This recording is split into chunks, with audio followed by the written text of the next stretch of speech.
the poetry, you know that. Good. I'm glad. Also, I was really glad you were there because when I just first started off, when you told me to introduce yourself, you weren't here, so you were giving me the heebie-jeebies. So, can I ask the panelists to come and find a comfortable seat, or a very uncomfortable seat? About the planning of the conference, the one thing I'd say, the biggest question always to decide is the balance between content and space. And over the years, our conferences have just always changed the balance between content and space, because we have loads of content and everyone writes the feedback to say, could we have a bit more space just to meet each other, please? So give people lots of space and they say, a bit light on content. So that's the challenge every year. We hope we've got the balance right this time. This is veering towards space. Because the feeling was that people just need to meet each other and make human face-to-face interactions. So today, the writing is quite small on that slide. Who made it so small? That will be me. This is the first of two panel reflections that we have. For both, we're going to use this simple definition of spirituality. Spirituality is a complex term to define and is primarily associated with meaning, purpose, hope, love, transcendence, and relationships. A gentleman called Swinton wrote that once. Can I, for the life of me, find the reference to that quote? No, I can't. But there are many other quotes that appear very similar with his name on it. We've used this quote not because we all like it or agree with it, but because it has a range of terms that are quite useful as a starting point for a broad-ranging conversation, which I hope we'll have today. Tomorrow, I will use the same quote with the same panel, but going to ask for reflections on shaping chaplaincy delivery on the ground. That's the focus of the theme of our conference. But today, the focus is a bit more personal. What is the focus or the shape of your own personal spirituality? What's the primary spiritual values that make you tick? It's the sort of question we ask of patients every day without thinking twice, and generally expect them to answer us in an honest fashion. But it's less common for it to be asked of colleagues, especially in such a blunt way. What makes you tick? I don't think we even ask that in an interview very often. Maybe that's a new interview question to be added. You just cut my mic. We just leant on the box. I want to begin by thanking the panelists for stepping into the lion's den and accepting the invitation to share. And it is all very well having this conversation in the quiet of a friendly chaplaincy office like we all have, in a welcoming team. It's another to do so here. And I've also asked the panel if they can share freely from their own personal spirituality, from their own journey, their own reflections, where they are now, this day. Not a formal representation of any particular belief or faith tradition that they belong to. And because of that, I want to make two health warnings before we begin, if that's okay. The first relates to the panelists themselves, who have a right to expect a very generous audience, whether it's here in person or joining us online. We hope that there are things that they might share you can learn from, but not that you spend your time citing or quoting them. And in particular, I would take it as read that they're not sharing so you have an opportunity to criticise what they say. You might say this is obviously a given. It is a given, and it's the heart of good chaplaincy listening, but I'm going to say it anyway, just in case anyone dares to do otherwise. Don't have to slap anybody down. The second safety warning relates to the themes that we're going to cover. The panelists, just like the patients we see, have journeys shaped by trauma, by doubt, the darkest of thoughts. So issues like suicide, loss of faith, or loss and bereavement are likely. So please be mindful of your own well-being as you listen to what they share. And if there is an echo that's too strong for you, then take the space you need. There's plenty of space around, or make use of the conference chaplains later on. So there's the health and safety warnings over and done. Let's move to our panel. I'm not going to introduce them by their biographies. They've got nice long biographies in the notes which you can read. And particularly that's also because I don't really want to introduce them by any labels that they might have, because no doubt they've each got many labels. But one label they share is experienced healthcare chaplains and human beings. So that's where we're going to begin. And they've all got glasses of water in case they need. That's what the table suddenly had to arrive for. The table wasn't there for some mythical self-protection, I hope. It's there to make sure they can drink. So turning to our quote on the screen. Spirituality is a complex term to define. It's a complex term to define. Primarily associated with meaning, purpose, hope, love, transcendence, and relationships. But what does it mean to me? I'll sit down in a second, so hopefully Mark will put the lapel mic on.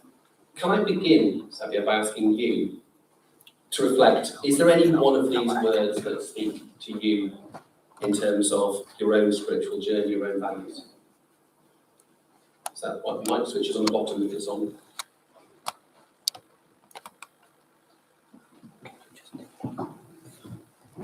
They had to draw a short straw as to who got asked first, and I decided it was going to be Savia, which was. Is that my? Yeah. Lovely. So looking at this quote, there's a couple of things that were missing for me, and that was belief and faith. So then I went with relationships, because that is a core, from that quote, that is a core thing that really mattered to me, relationships. Relationships with people, relationships with other, but more than that, relationships with my Creator. And throughout my journey in chaplaincy, it's been quite challenging, some challenging relationships. First of all, being the first female Muslim chaplain in Sheffield, and that was quite challenging with some of the community. But my core focal point is, for my spirituality, is my relationship with my Creator. And for me to be present with my God, and for me to be able to sit and have conversations with Him. Now, when I first started chaplaincy, I came from my belief background, as you can probably tell. I'm Muslim, if you didn't know. And looking in, if I became a chaplain, was very different when I thought of relationship. Everything was very black and white. You follow these orders, this is what you've been told to do, and this is what you do. Then you come into chaplaincy, and all of a sudden you're asked all these questions about why. You think, oh gosh, I need to know the answer to this. And sometimes there is no answer. And for me to be able to sit with my fellow colleagues or with my patients, and to be able to build that relationship with them and trust, and say to them that I haven't got all the answers. And the fact that they trusted me, and to be able to sit with me and share their journey with me, was really important. So my relationship with my Creator, I can find it pretty good. I pray my 5 daily prayers, and they can be pretty easy to do. Yeah, sometimes early in the morning, 3 o'clock in the morning. But that's my time for me to be able to recharge my batteries for the day ahead, for my relationships with others. And that is really, really important to me. And it's a bit like an umbrella. My God is my umbrella. And from what stems from that is all my other relationships with the other. So I look at the attributes of my Creator, of Him being kind, generous, merciful. Doesn't mean I'm all of them. I do try to be. You can ask my team with you. And difficulties do come with that, because depending on where you are in your journey, or where you are in your work, and the biggest challenge for me was during the pandemic, trying to find that time. You're getting pulled from pillar to post, from one patient to the other. I spent most of my time in ITU or out in the community bathing and shrouding our deceased. And the relationships that I built with those people at the time sometimes were really challenging. I felt like I was really torn. I was in the middle of this huge thing that was going on. Staff were saying one thing, patients were wanting something else, family were wanting something else. And it really questioned me and my spirituality and where I was. And some of the questions I started asking myself about my relationship with my God. I felt like there was things I needed to explore a little bit more. And one thing I did learn coming out of the pandemic, how much I liked my own company. And it's either one of two things. It's either because I'm getting a lot older and I like to be on my own, or just don't really like people. Maybe I'm in the wrong job then. But I realised that I've started to spend a lot more time. I'm a keen walker, and I spend a lot of time out in Derbyshire, and I found that relationship with myself was so important. That if I could find myself and I'm comfortable in myself, and I have that good relationship with myself, then I can focus on others. So that's me, my relationship with spirituality.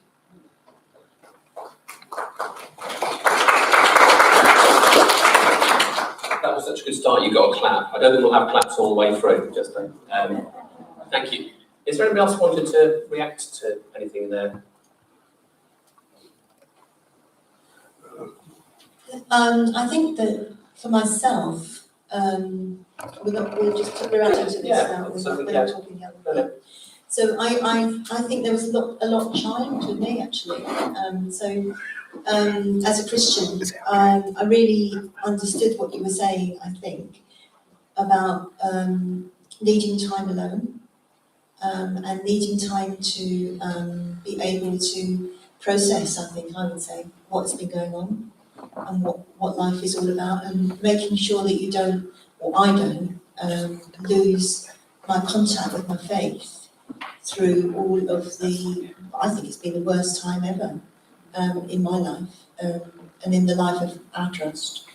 You can't just process it with people, you know, even though your whole life and your ministry and your relation and your faith is based upon relationship with God, relationship with others.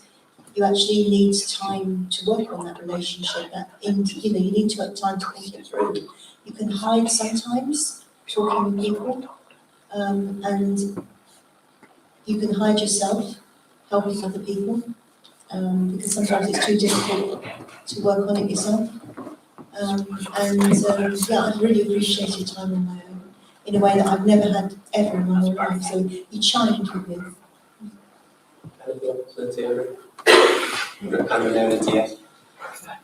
Sorry, we're going down the queue here.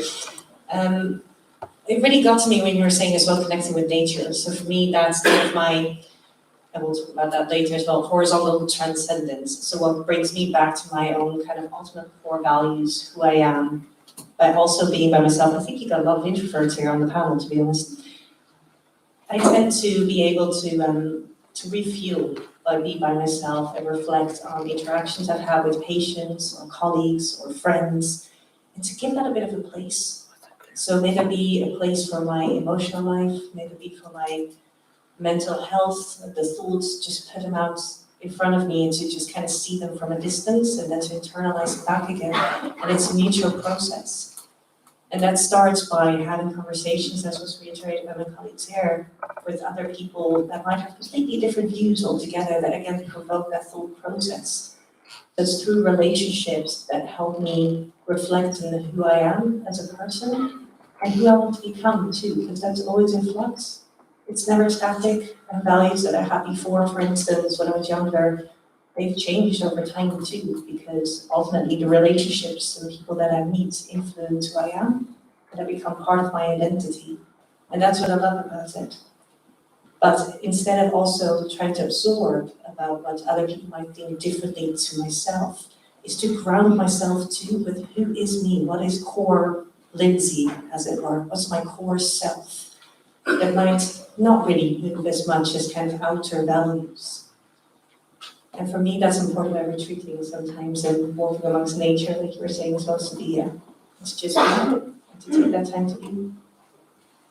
Thank you. Whilst we were doing our prep, Mia, I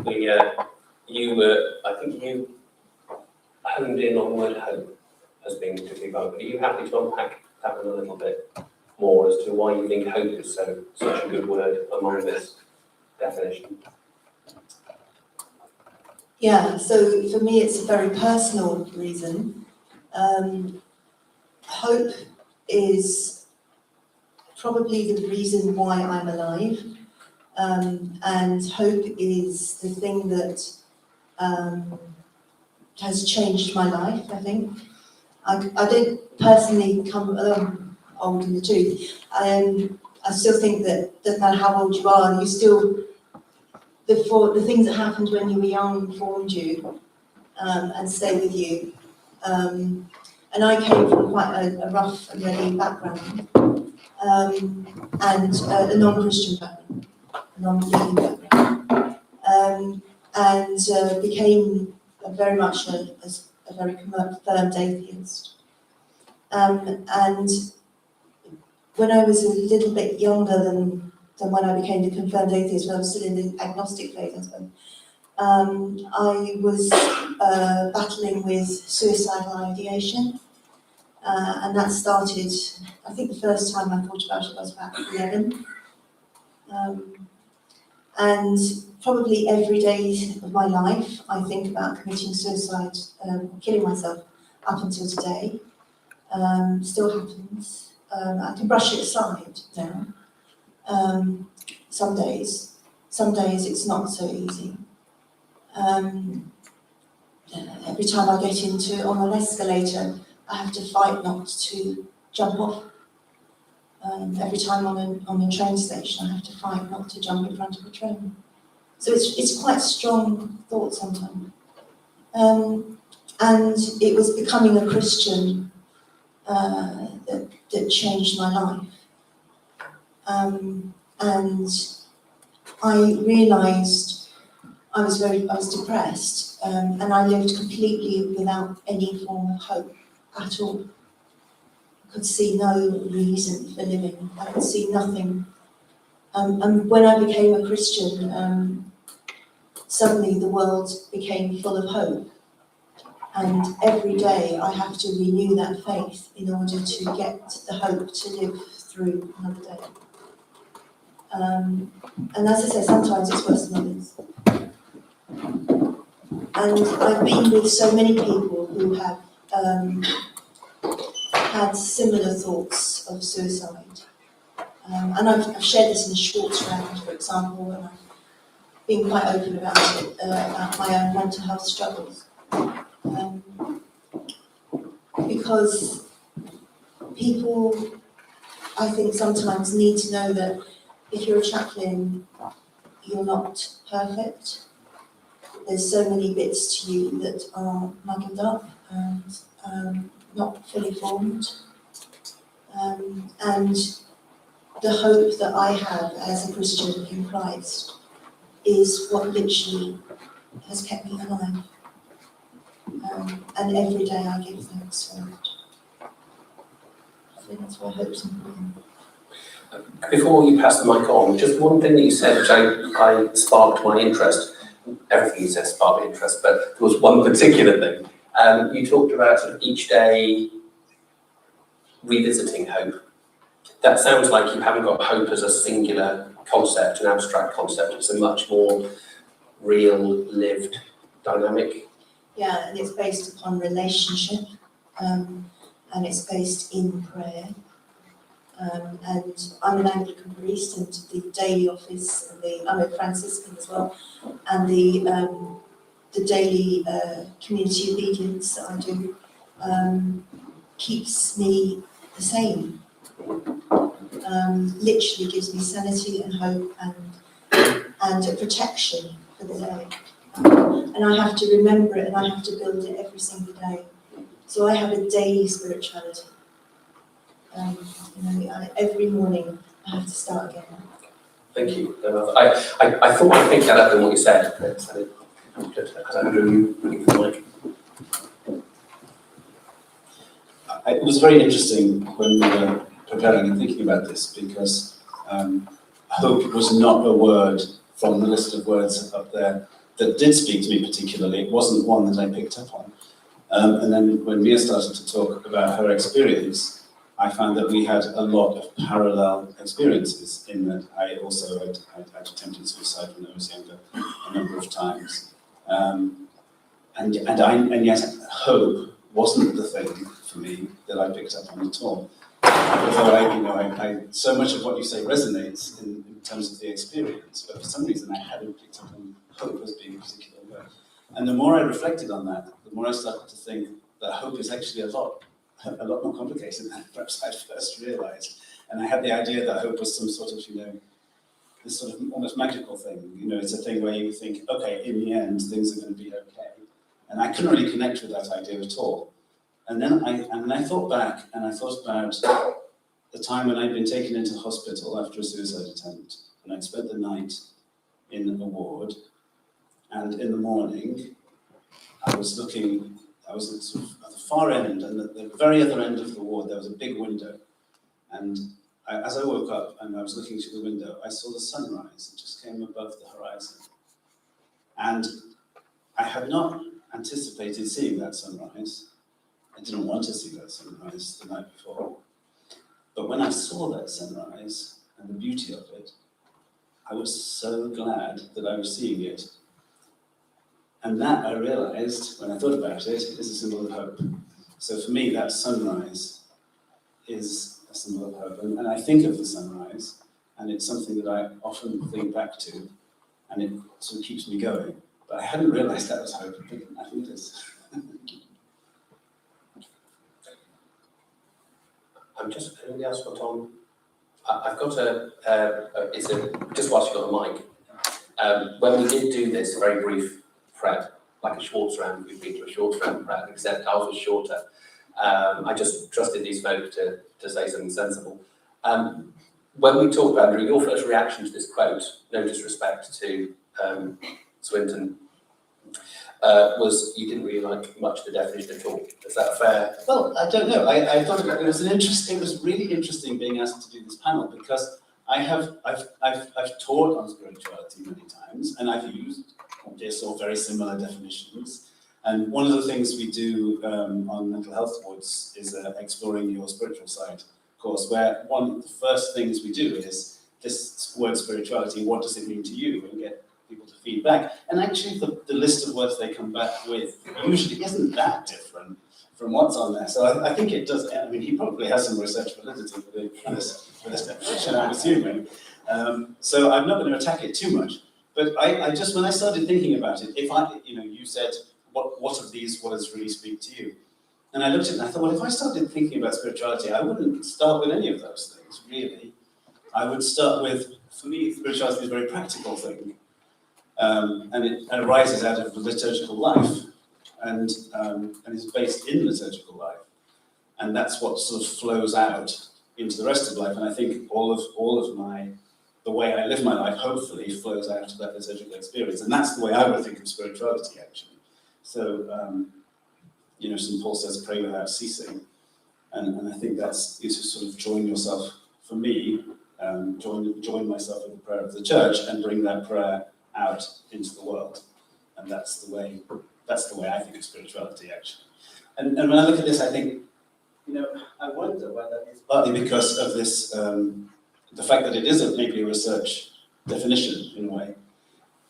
It starts with meaning and purpose, which are quite cognitive concepts. And I'm wondering if because it arose in a cognitive environment, it works in a cognitive way, whereas actually spirituality, for me, works in a more practical and relational way. For you, it's more about living or believing, as opposed to thinking. As opposed to, Did you have you were looking at me like you had a response to our relationship there?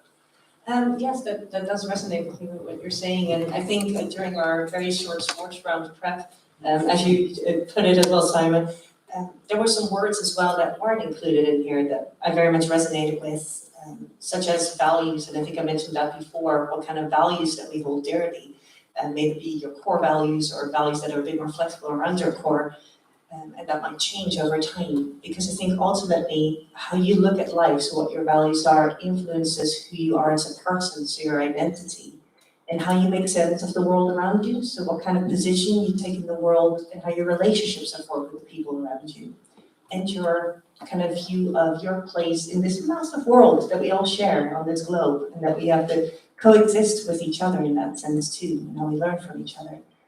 And that feeds my kind of existential spiritual journey in that sense too. So yeah. I'm glad I heard the word existential somewhere.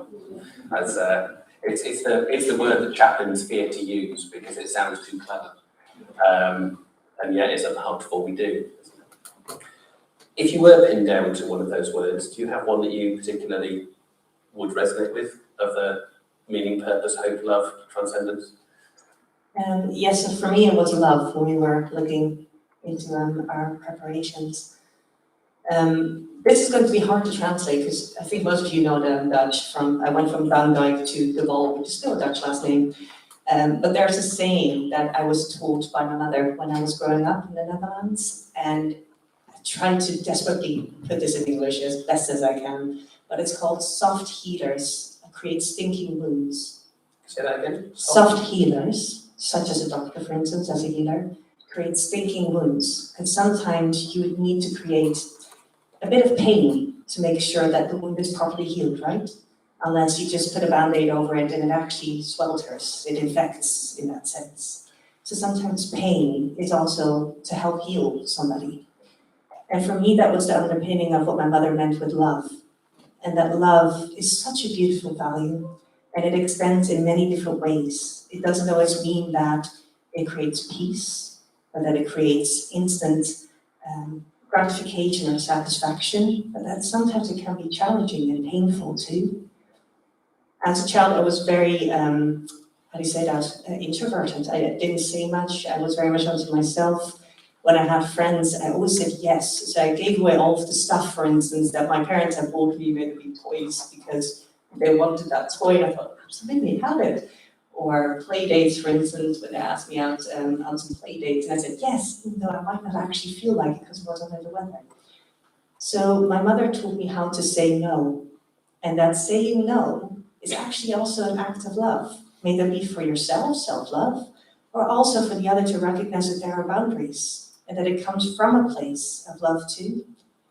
And that has really informed my practice to today within chaplaincy, that love doesn't always mean that we can give our everything every day, all the time, because that depletes us too. But sometimes it's boundaries and doing that in a loving, intentional way. So for me, love very much resonates. And that could be, for instance, because I recognize I'm in a multi-faith and belief team. For some people, that's also love within kind of transcendence of vertical transcendence to God or higher power. For me, it's love of that horizontal transcendence. And I very much know the irony when I do this with my colleagues, vertical versus horizontal transcendence. Is a cross indeed that we all need to bear. I don't know. But for me, that horizontal transcendence is that relationships that we build with each other on this earth that we have to share.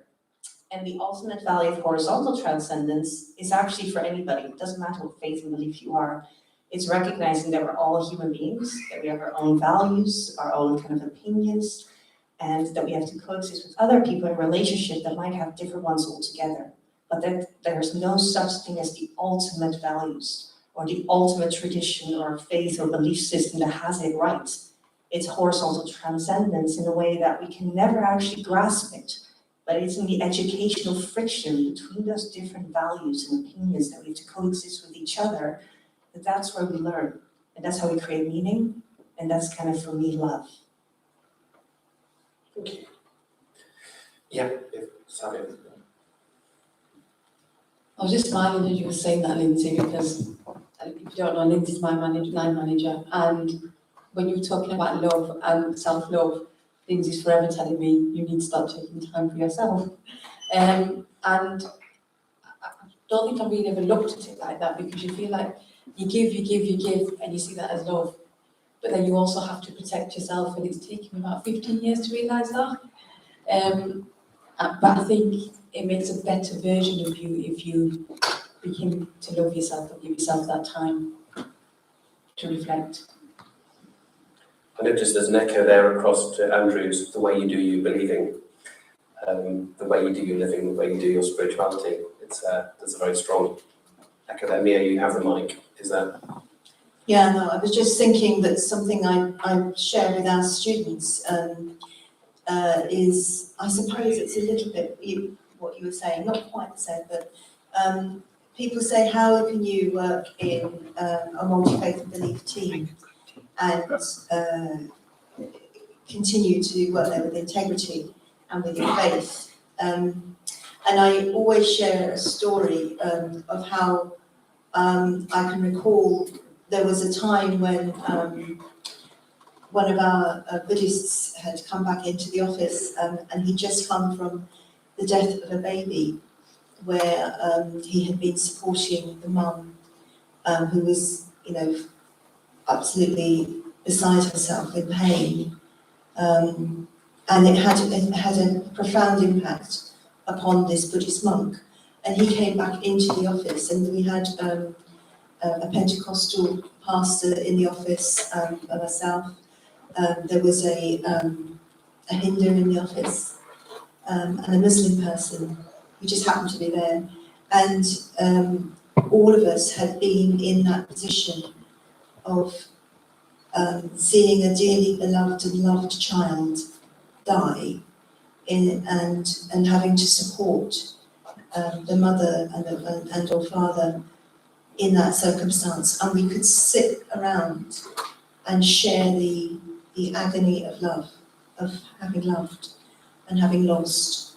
And we don't all believe the same thing. We don't all believe we're going to the same place. We don't all have the same understanding of God or the whatever it is, if there is a God or not a God.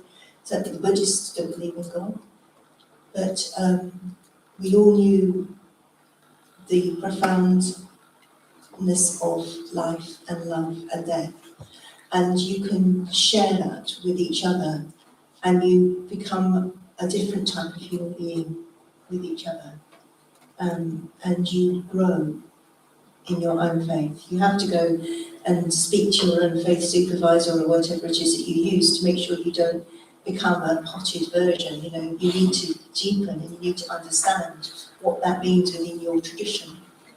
But that doesn't stop you having a profound respect and affection, and I would say love for the people that you work with. And you've changed.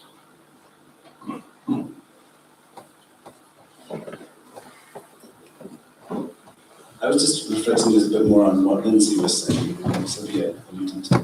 in terms of love that you want to keep pouring out, but there comes to be a limit. And it took me to thinking of another word that perhaps could be in that definition, isn't, which is humility. Because I think that actually part of that is a desire to be pouring out for others, but actually in humility, I have to acknowledge that I'm not capable of doing that in the end. I will break. So I need to know humility is partly recognizing my own limited reality and saying I can't do that. Actually, I have to stop. And that is part of love, because it's not loving to try to pour out what I haven't got in the end. And thinking about things that were missing, the other thing that I thought was really missing was peace. It's one of the words that when I do these exploring your spiritual side groups, one of the first words that often comes up is something related to peace or serenity or something like that. And I think that's a really important part of spirituality. We don't want us to miss what we're looking at, the definition. Are you able to say what you mean by peace? Well, I think for me peace is quite central. I think I'm internally quite chaotic as a person, and so I really depend on that sense of peace to bring me into a place where I can actually be useful to others as a chaplain, because if I go in chaotic, that's not enough. I've been cut off from that. That microphone is very directional, so unless it points towards you. Okay. So so I think peace is very central for me, and it connects with what I was saying earlier about liturgical life, because I think going into that prayer of the church for me brings me into a sense of peace and enables me to take that out elsewhere. When you talk about liturgical life, do people know what tradition you come from? So I'm an Orthodox Christian, so I'm talking about Orthodox Christian. We're talking with proper liturgy now. Serious. Okay. So in a moment, I'm going to stand up and we're going to move over to the room and ask you some questions, and we'll have time for some reflection and some re-engagement. before we do that, having just sat there as a panel going through this and hand the money pot back and forth, is there anything you've been sitting and thinking, oh, I probably think that ought to be said, but it hasn't been? Is there anything that, just let the conversation flow a little, but is there a bit there that you think,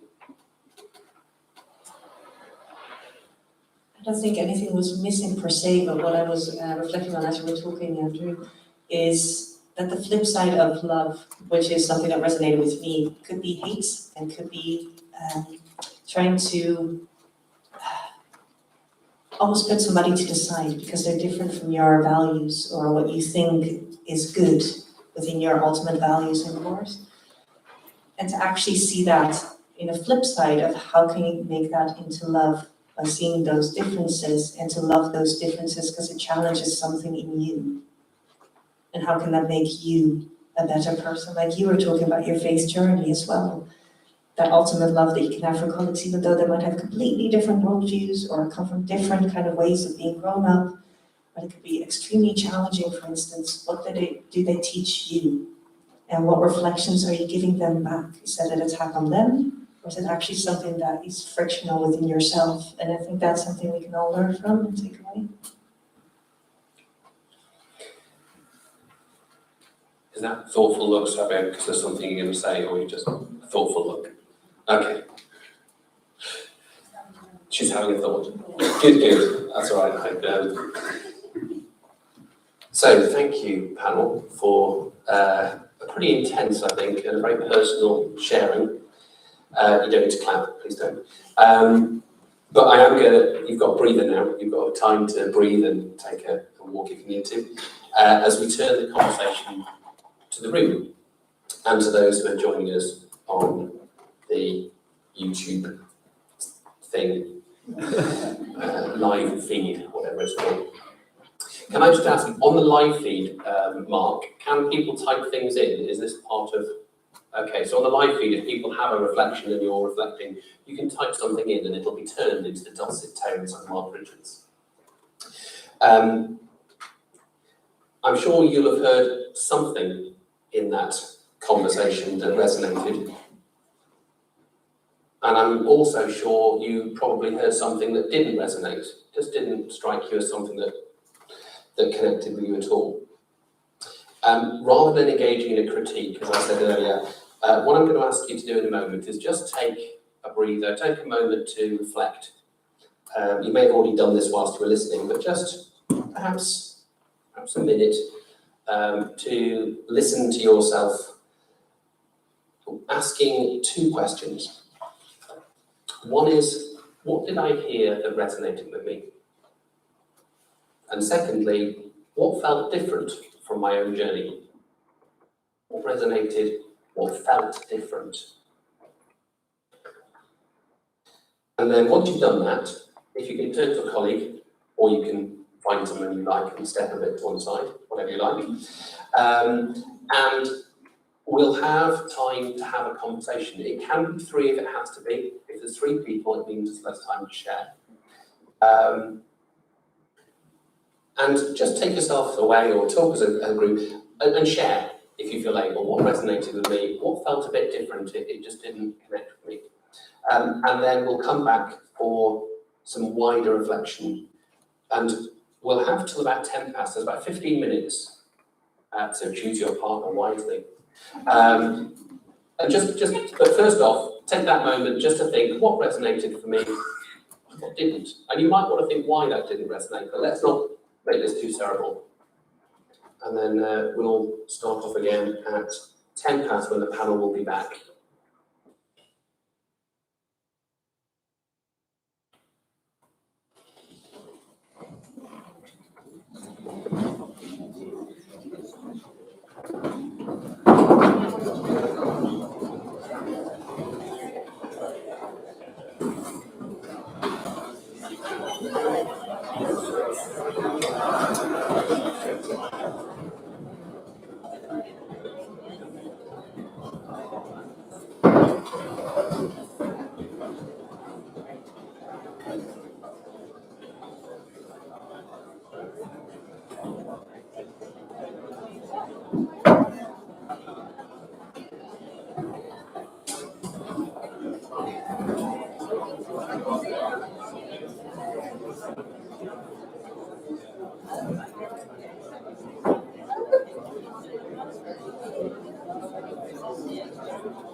I think the one on his shirt, that's a match shirt. It's not.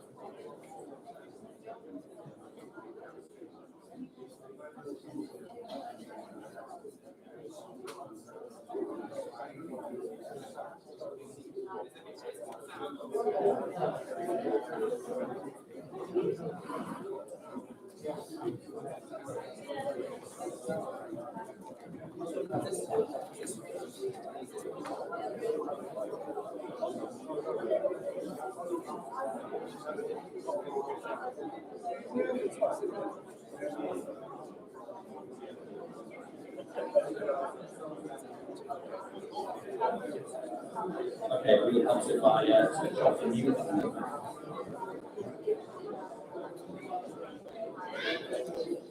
So, sorry to draw your conversations to a close.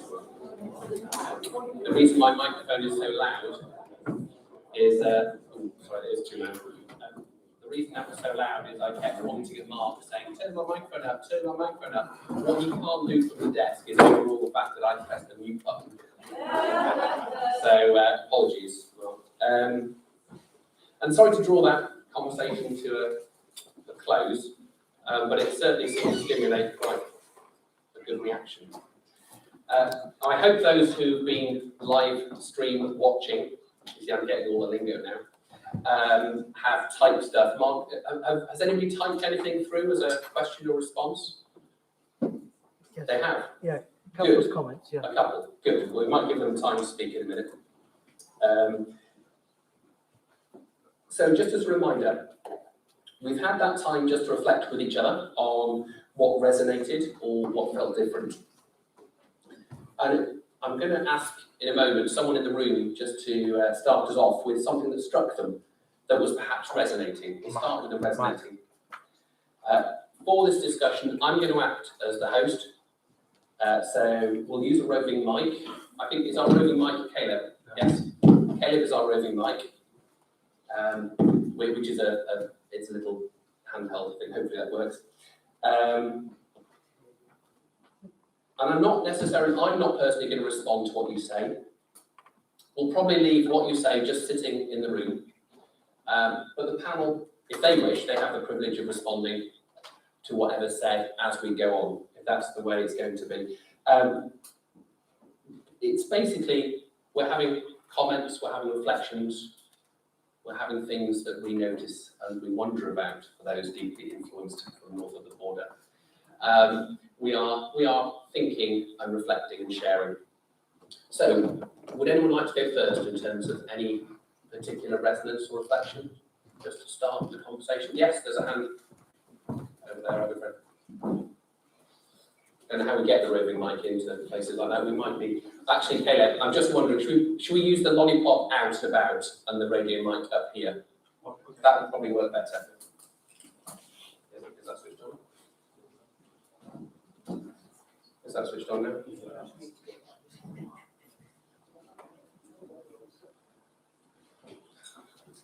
Okay, can I have the radio mic up first?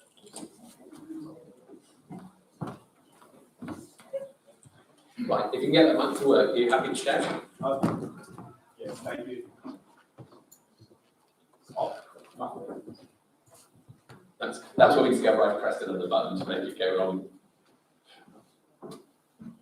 Yeah. Thank you. My name is Ruben. I'm a chaplain at the West Anglia NHS Trust. Now, what resonated with me is what Xavier mentioned about relationship. Because while Swinton, that statement is good. You know, I don't know where it came from, but I disagree. I tend to disagree with her or him. Swinton was in her. Yeah, I don't know. It's a him, is it? I tend to disagree with him that spirituality is complex. I don't think it is complex. I don't think it is complex. And I think it's only complex when that element of relationship with the Creator is missed out, because I think she did. Because I think one of the words that she missed out there is faith. And I think when it comes to relationship, it's about faith. If she thought about spirituality as expressing our faith as well, I think that would have made it less complex.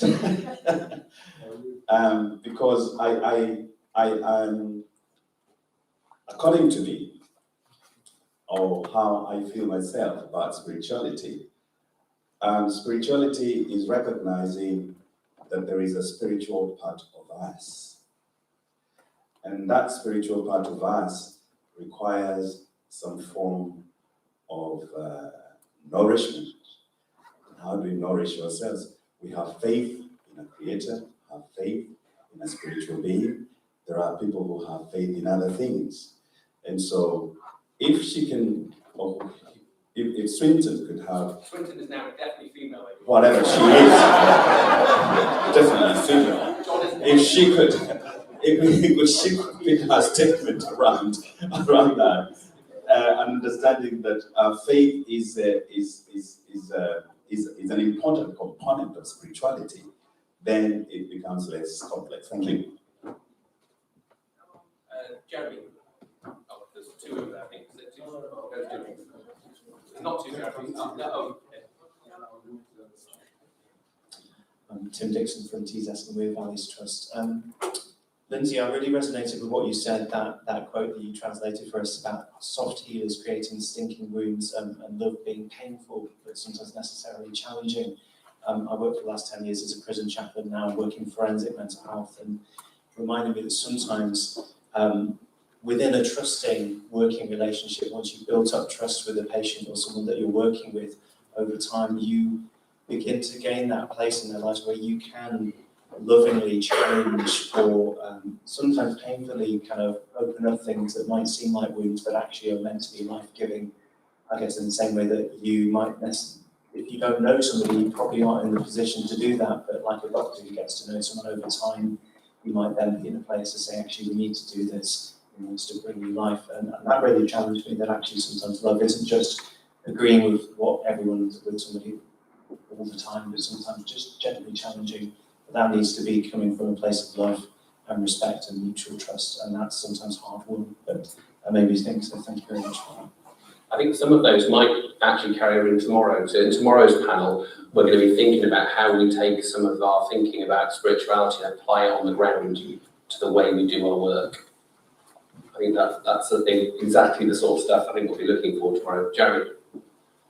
I'd just like to thank the very esteemed panellists for your observations. I think trust should employ chaplains because they're lovely human beings and we do lovely things to lots of people who are quite poorly. But one of the fascinating things about the discussion is whenever I engage with the concept of spirituality, it becomes so nebulous.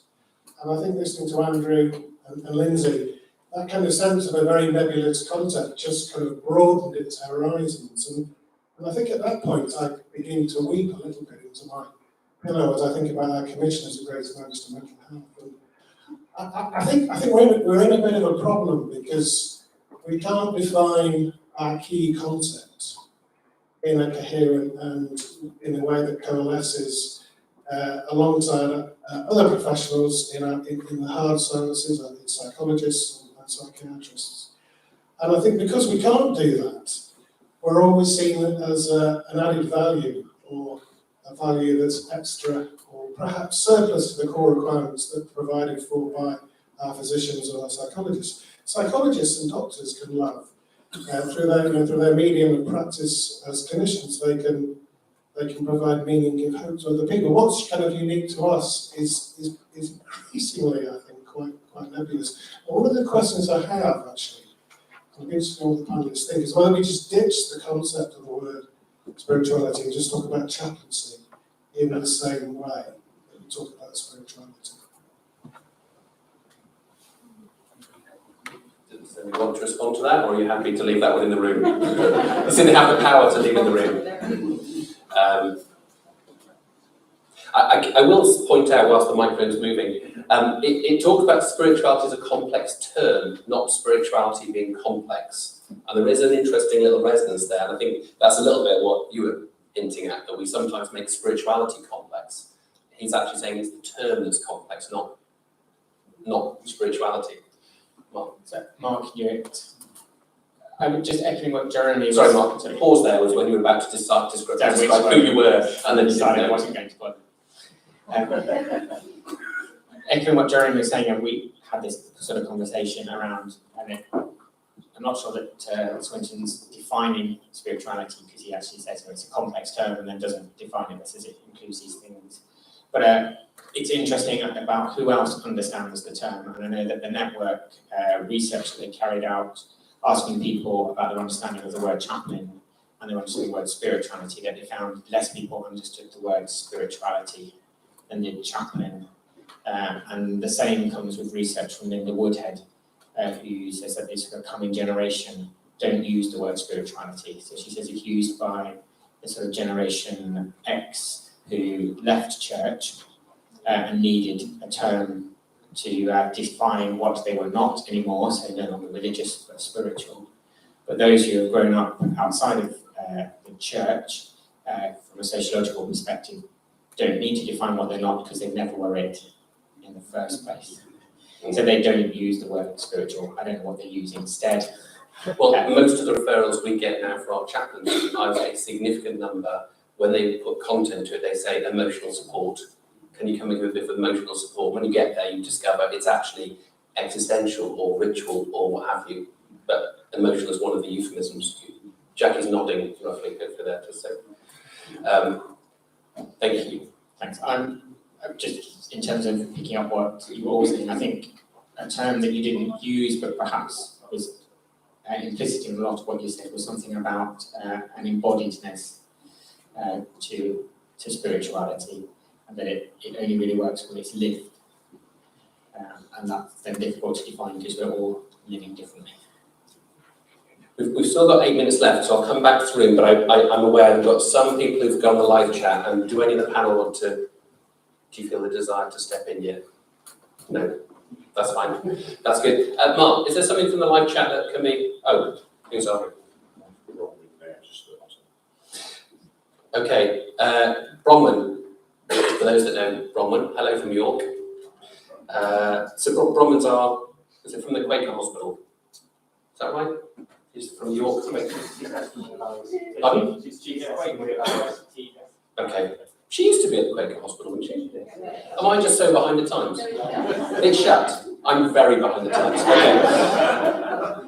Bronwyn. Anyway, that's by the side. For me, what's missing is the word connection, which is an integral part of spirituality. But very glad that hope featured so much on many different levels. But the word connection, which I wonder whether when you talk about relationship, connection was a synonym. Okay, thank you.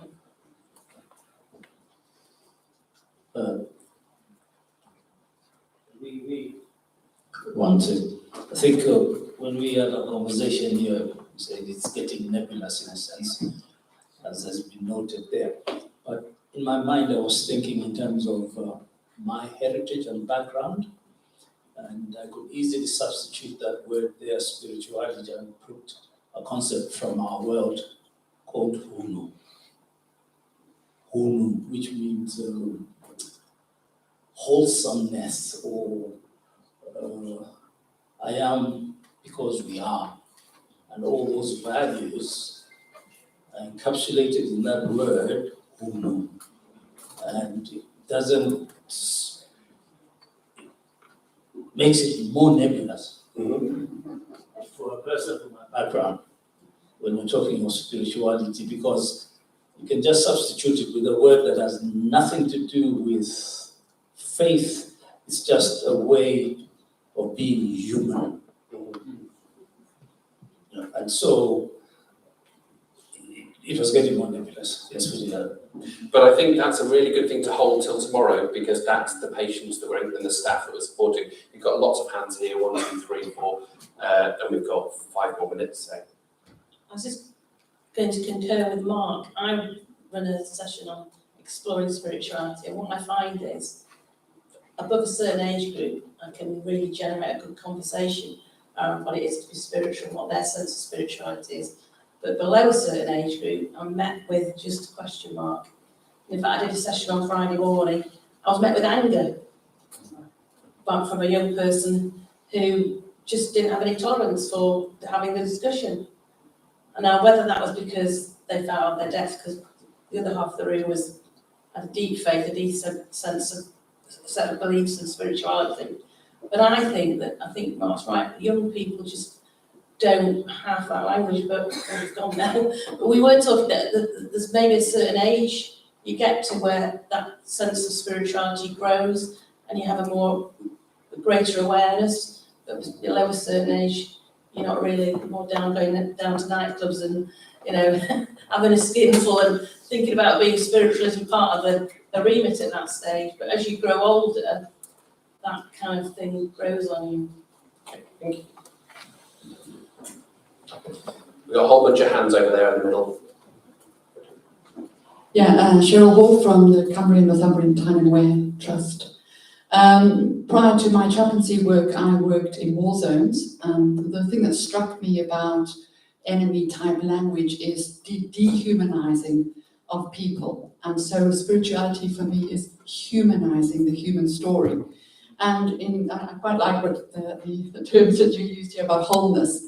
But what I wanted to also say is what I've discovered with people is being present and entering into the story of life, giving people worth. You don't give people worth, they are worthy, but you are present with them. And one service user said to me, the change that happened in me was because you believed in me. You sat with me and you gave me worth. And I think part of what our society does is we label people, marginalize people, the poor, the enemy. You know, we even with our labels in mental health, we can use labels inappropriately. And I think we've got to be very careful here, and it'd be interesting to hear people's feedback about how do we create worth in the humanness of the story. So it's humanizing. And of course, as in the faith story, our human identity comes from our image made in the image of God. But it's part of his story then, or the story of life. And I think that brings a lot of meaning. I want you to hold that thought into tomorrow when we're talking about the application of this. But it sounds like you resonated with the way our conversation was not about labels, for example. I would deliberately confuse you by not saying who was who. Jeff Morgan, Head of Spiritual Care Chaplaincy, Spiritual Care - Chaplaincy at North Middlesex Hospital in North London, and a member of the chaplaincy team at Oxford University Hospitals. I just wanted to say a big thank you to the team, because I mean, I've been to a few conferences and I've never heard a keynote speech like that. So thank you, to you corporately for sharing of yourselves and your vulnerability at such a deep level. I think that it was remarkable, and a great start. And I really want to praise you as I should, as Fatboy Slim. I've just been re-listening to that. But we, apart from that, we were talking here with our sister about. I liked what Lindsay said about identity. I think it's around identity and sort of getting into the shoes of the patient you're talking to at that particular time. And then we got onto the old chestnut of religious dress at work. We're not going to go into the area. We are 30 seconds from the end. So I'm going to, apologies if you had your hand up, but I'm going to draw it to a close there. Are you happy as a panel? You don't feel a need to, you've dropped a little pebble in the pond and the ripples have gone out there. As you can tell, the intention of this was not to get into the applied chaplaincy theme, but to make sure that everything we do in the days, or in the time to come, is focused on the business we're in spiritual care, in religious care, and cultural care, whatever it is that how we describe it, and that we remember the diversity, the rich diversity and depth of what it is that we're doing it for. That was the intention, that we were going to start with that depth. And the second element to that is the depth that we have in this room. It's the depth internally within each member of the profession that allows us to do that work, which allows us to be, as Jeremy would say, he didn't say jolly nice people, didn't he? Sort of. We're not jolly nice people. Some of us are quite unpleasant and pointy and edgy and awkward and rude, but we are hopefully people of depth. I am speaking for myself. Comments there from the panel, unnecessary. So I hope and believe that you had some challenge and some inspiration from that. So should we just say thank you in the typical fashion? And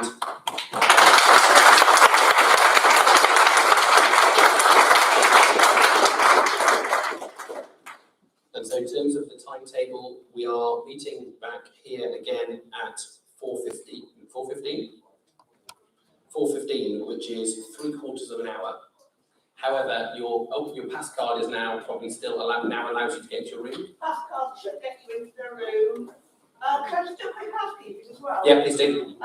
For those of you which is most of us here for residential and will be here for college dinner tomorrow night, I do need all your menu choices, preferably within this break. So the half dozen of you that haven't managed to see me yesterday evening, you're one of them. I can see you looking confused. If you come to see me, I'll show you the menu.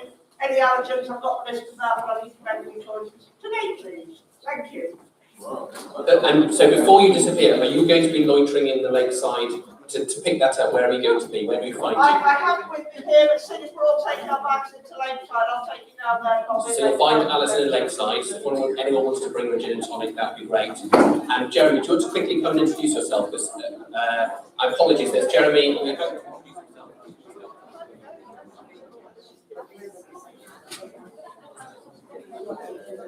Just to introduce yourself.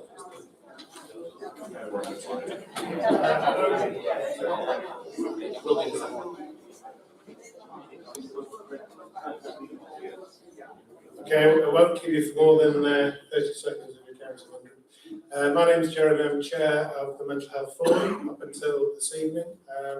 So we have our AGM tonight. It is actually World Mental Health Day today, so if delegates would like to attend the AGM. We also have a very unique occasion. We have Dr. Neil Conkling, who's going to be giving us a talk as well about mental health chaplaincy, present concerns and future directions. And that's at 7:30 in here, is it? Which one is it? Thank you. Thank you for that. Now you can go and race and jump into your rooms and have a cup of tea.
Yeah, they all got that in the.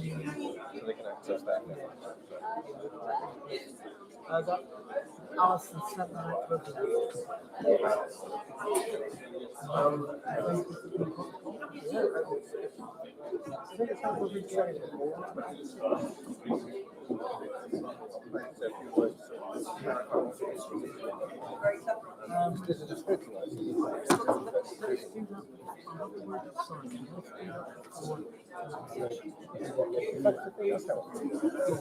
We'll be asking some examples as well of the things that you might have encountered within your practice that might be helpful to share.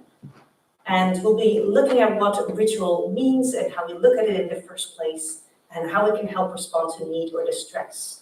I just want to put a disclaimer here because I know that we are introduced, of course, as that you're part of the Free Churches, Mark, and that you're Church of England, you're Christian, and I come from the non-religious point of view. I'm a humanist myself, but it doesn't mean that we speak for all humanists or non-religious or for all Christians. This is very much, again, following from the panel discussion, our own reflections and our own experience within rituals.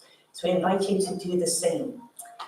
So hopefully that will be an engaging talk amongst all of you as you share your own experiences amongst rituals. Mark, would you like to come? Great. So I'm going to do my Andrew Whitty question. Okay, next slide, please.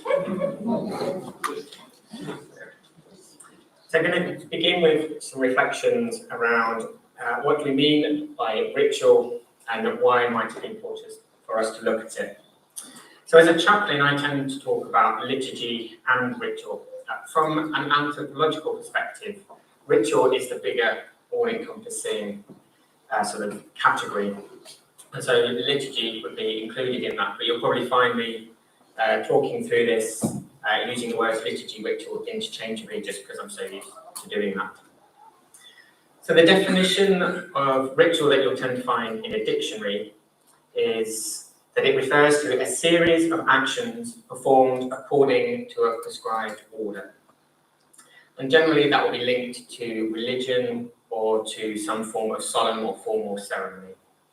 I think we probably agree with that definition, but we want to add something to it about ritual can also refer to customary repertoire of ideas or phrases or observances.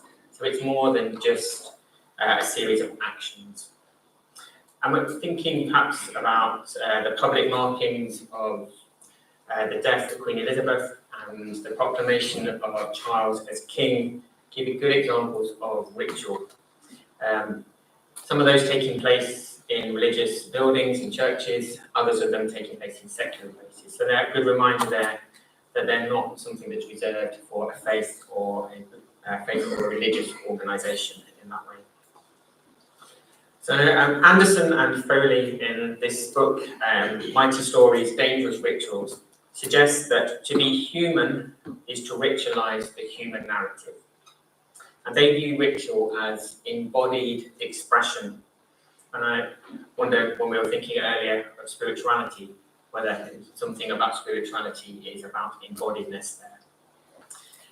What they mean, I think, when they talk about embodied expression is that when they talk about ritual, it relates to words and actions that help us communicate meaning, particularly in a situation where we might otherwise struggle to find the appropriate words. And that, and then next slide, please. That notion of communication is picked up by Roy Rappaport. So this is a rather bigger book, Ritual and Religion in the Making of Humanity. It's worth reading, but it's a very weighty tome.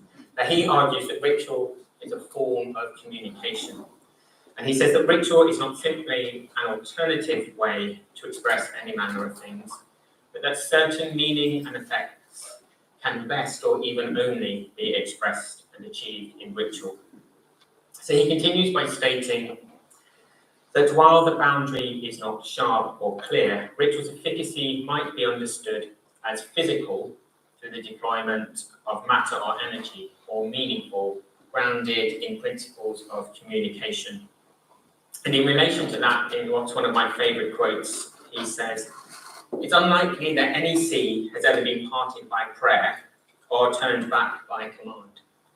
And we may be equally confident, and this is quite appropriate for recent times, that no prince has ever been transformed into a king, and no man and woman into husband and wife by matter and energy alone. But prayer, as well as drugs, may have an effect upon the physical well-being of those praying, and even upon the health of those whose sake prayer is offered." And I guess something of all of that might be summed up in Ewan Kelly's words about ritual, particularly in a pastoral setting, where he says, "Ritual is a mechanism by which people's wrestlings and searchings and strugglings can be verbalized and validated by another or others and acted out by some, if not all." And so then, on to our next slide. Why might ritual be important? Stemming from the research that I carried out with bereaved parents, I came to the belief that the offering of ritual in a pastoral situation is a key skill of a healthcare chaplain. I have a lot of time for Simon Harrison's CRISPR model of healthcare chaplaincy and his suggestion that we are a portmanteau profession. But I think I probably disagree with the suggestion that might come from that the unique thing about chaplaincy is that there is nothing unique about what we do. Instead, I want to argue that the ability to make use of liturgy and ritual, particularly in a hospital or a healthcare context, is a unique skill to the healthcare chaplain. Chris Swift, he writes it as an almost throwaway line. It comes in his thesis but didn't make it into the book. So he says that others in a healthcare setting do not have this ability to handle ancient words and invent a few new ones on occasion. And I guess, as an aside, the artistry required in handling liturgy and ritual provides a key reason for the employment of chaplains, rather than simply someone who is a good listener or a counsellor or a therapist of some other description. And I suspect that we're going to feel more pressure from those other disciplines to take ground that we might feel rightfully belongs to ours as chaplains. So moving to the next slide. Thinking then about what someone's needs might be. What suffering do they go through when they are ill or in hospital? There are a range of different assessment tools that might be more or less appropriate for different contexts or the circumstances that we encounter as a chaplain. In our thinking today, we just want to keep things to a fairly broad level rather than be too granular in terms of any particular area. So we're going to draw here on the writings of Pellegrino and Thomasma. It's a book that's written from a Christian perspective. Both of them happen to be Catholic. Pellegrino was a medical doctor who ended up doing a lot of teaching in medical humanities and ethics. And Thomasma was more of a philosopher, but also interested in ethics. But our sense is that their writings can be appropriate for those beyond Christian faith. They themselves write that suffering and healing are primarily biological phenomena. Now, there might be a nuance of language that we want to debate there in relation to Cicely Saunders' notion of total pain.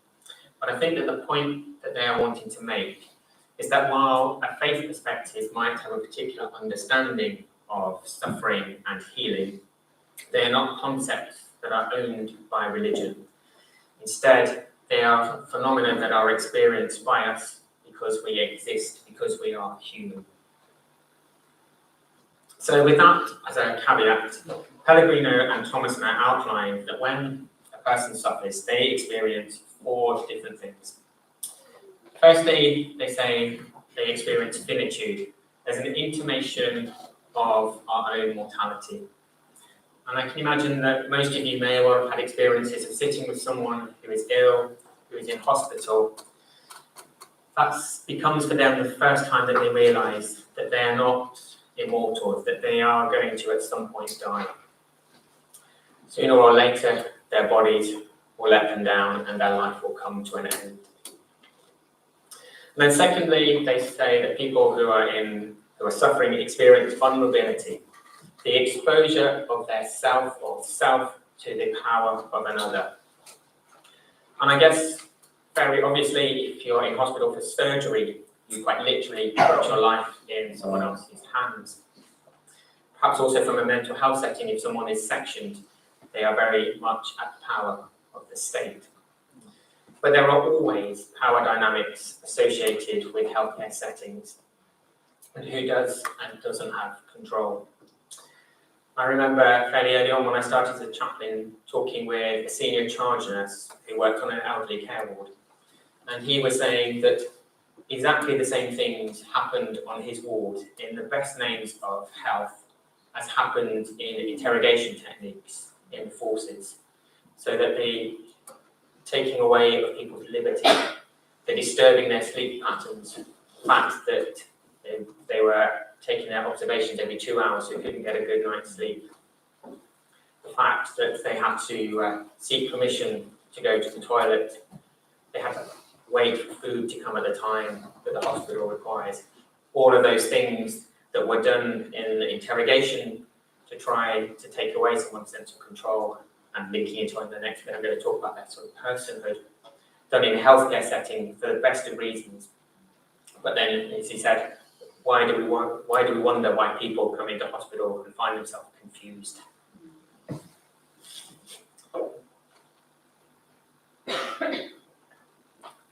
So thirdly, Pellegrino and Thomas will talk about dissolution, a fracturing of a sense of personhood.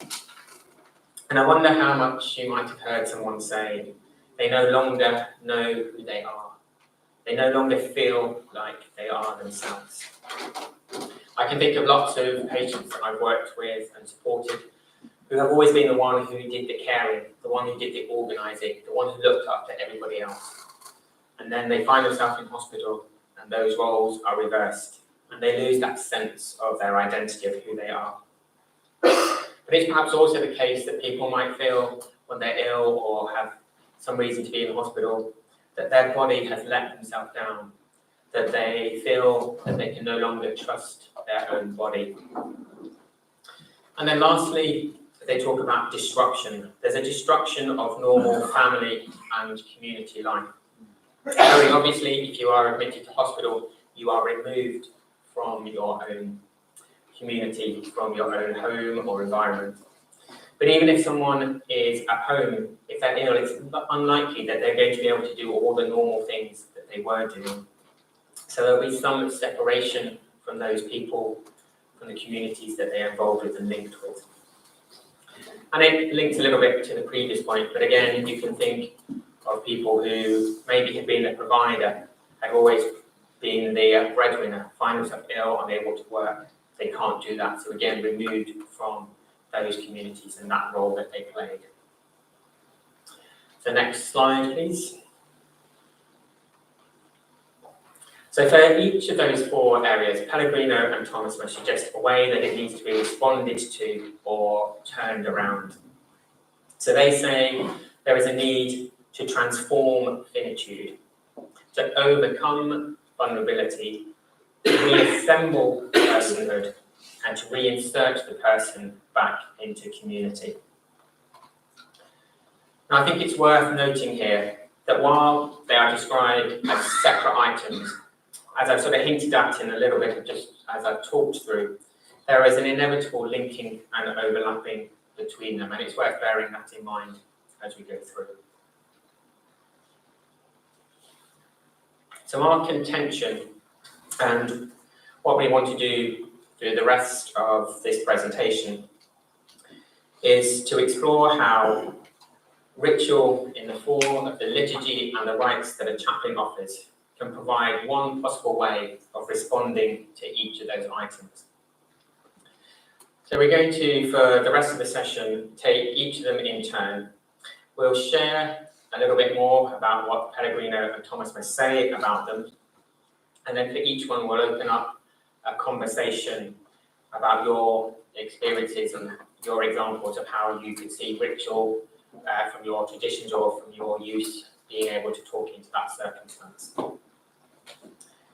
So next slide, please.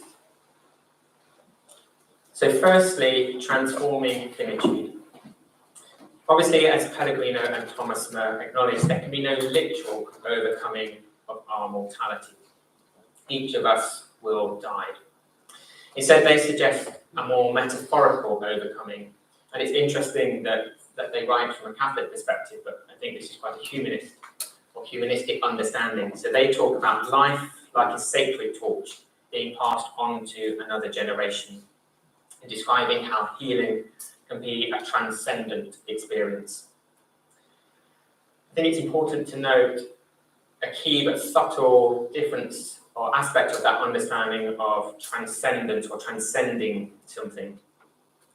It's not about an inappropriate escape from reality.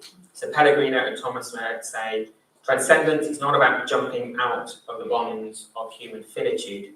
Instead, rather than running away from something or pretending it isn't happening, it's perhaps more about putting it into or connecting it to a bigger picture. I'm going to invite Lindsay to bless you again in a moment, because we're going to talk a bit about vertical and horizontal transcendence. So, very obviously, from a Christian perspective, and that vertical transcendence, a service some formal act of worship or liturgy that might take place can be a connection back to someone, to their understanding of the divine or God or whatever term that they might have for that. So that could be sharing in Holy Communion. It might be formal confession if that's part of their tradition. But it might also be just some very simple prayers that are said at the end of a visit that hand a situation over to God's keeping. So those are those examples there of vertical transcendence.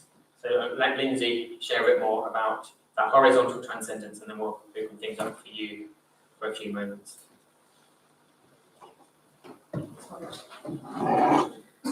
So I've already talked a bit about, of course, horizontal transcendence. I think firstly, when we look at finitude and owning up our own mortality within our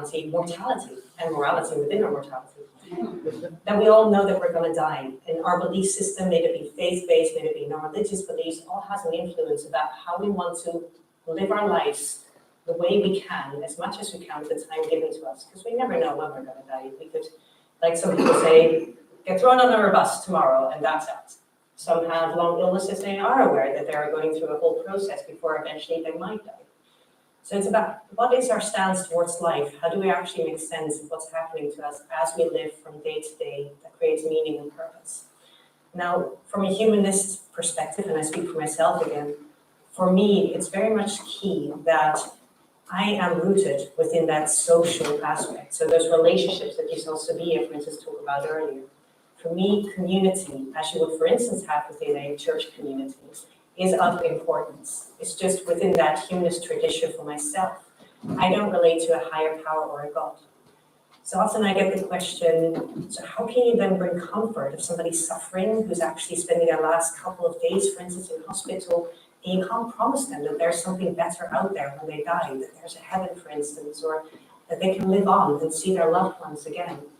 And that must indeed be very important for those who do believe that there is a heaven and that there is, again, a way to see their loved ones. And I would never take that away. This is part of the ritual that is important for the person you're speaking to. So it's not about us as chaplains with our belief systems, it's about how we can also refer to other members of the team. But if you were to put yourself in the shoes of a patient, for instance, who's non-religious, it might not mean anything to them specifically when you say that they're going to heaven, because that's not part of what they believe in. So how can you then actually provide that support of overcoming mortality of somebody that has no notion of that there's something out there that they'll live on, that they'll see their loved ones again? For some, it would be what they leave behind. You've probably heard of leaving a legacy behind. And within a lot of humanist kind of funerals, celebrancies that we do, we often refer to the memories that they've created with their community, their loved ones, maybe family, friends, even sometimes a stranger that they've met that they had an impact on. Those are memories that are carried through those that are still alive after we are long gone and dead. And that's something that keeps that person here in the world and their impacts that they've had within their life that they were living. So they'll look back on their lives and reflect on what was good. And I know, because we are all limited in how we live our lives, that there will be aspects of a life that's not good. Or some people that say it was horrible altogether and they can't think of anything good at all. And what then, if you're looking back, that might actually raise an extra kind of worries, doesn't it? But there's always something there, even a small kind of impact that somebody might have left behind. If you were to imagine, for instance, a boulder dropping into a river, you'll see a massive splash, right? That has an impact. It temporarily alters the course of a river. But similarly, for a small pebble, it doesn't matter how big the boulder is or how big the actions are, to still have an impact in how that river flows temporarily. And that's something that's referring to, for somebody who might be non-religious, is to come to terms with that life isn't always perfect, but that they have the space and the time to reflect on what was meaningful to them and what they might have wanted differently as well.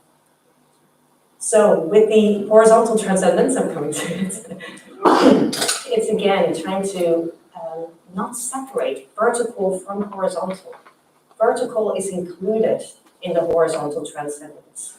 So if you were to see it, sorry, I have to make a visual again, as a cross, and you were to connect the dots, it's circular, isn't it? You can create a nice circle out of that. And that's because the horizontal transcendence embodies that human aspect of being alive. And that's where the embodiment comes from that Mark was referring to as well. We're all embodied. We all live our lives within these, and I'm giggling because I mentioned that to my colleagues previously, in our meat suits, for the lack of better words, that we are limited within as well, as far as they can carry us. And that's why illness is sometimes so hard to overcome, because we're limited to that embodiment. And that is something that we all experience, that we have a physicality, that we have relationships around us, that we all have different kinds of values and opinions, but have to coexist within this world that's part of a universe, that's part of a wider thing that we don't always know how to explain, whatever faith or belief we might be, and our roles in it. And then ultimately, that there's no such thing as the ultimate values of that. For instance, all Christians are right about morality, or all humanists are right about morality, or all Muslims are right about their morality. It's that beautiful friction of that we're all in search of what is good, what is right for us, and to engage in that dialogue, to have constantly that the horizontal transcendence that it forever goes on within that educational friction of dialogue. And that can be included within the vertical transcendence of those that do believe within God or higher power. So I think I'll stop there for the moment for some reflections of you. So the invitation is now for you to, we're going to give you about 2 minutes, probably a 2 minute buzz to talk to those around you, or you can just have your own reflection yourself, that's your preference. And then after 2 minutes, we'll call you back and see if there are examples that anyone wants to share of rituals that either they've been involved in, or things from their particular tradition. And there are examples of how finitude might be overcome. So 2 minutes, and I shall time you now.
roving mics. So does anyone want to share any particular thing? So obviously it sounds like you've been having very good discussions. Does anyone want to share anything from quick conversations, examples from their own practice or something they've got? It's not so much ritual, but I really resonated with Lindsay's words of legacy. A conversation that I find myself having again and again with families in an end-of-life situation is, I quote the end of Hamilton, the musical, where he says, legacy, what is a legacy? It's planting seeds in a garden that you never get to see. And with this family round this bedside, they inevitably tell me all the lovely things about their loved one and just what they've done for them. And I just sort of gently sort of said, well, these are the seeds that he has planted or she has planted. And they may never get to see the garden fully grown, but it is there, and this is what is what they are leaving behind. So it really resonated with me. Thank you. I think it's a really interesting question, and we'll touch on a bit later. What is a ritual and what isn't a ritual? Anyone else want to share? Simon.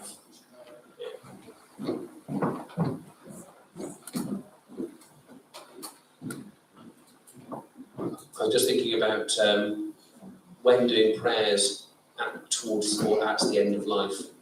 The phrases that keep coming up for me are the God of past, present and future, and obviously the traditional, a version of the traditional go forth on my journey.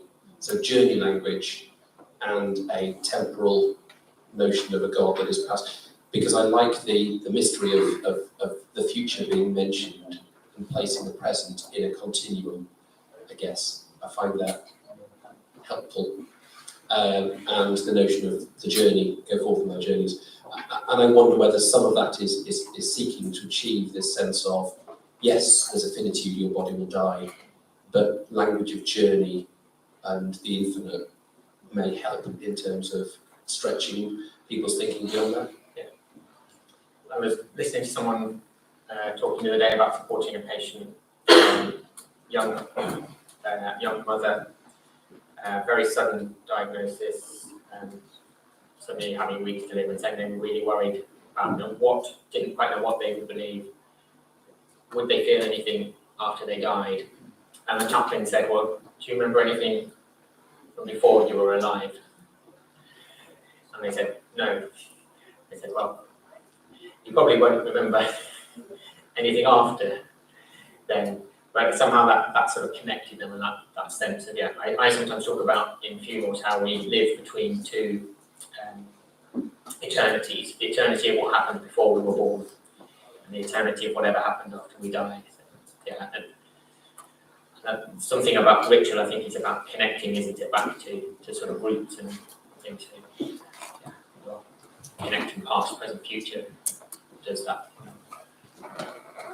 So we'll move on to the next slide, and this is then thinking about the need to overcome vulnerability.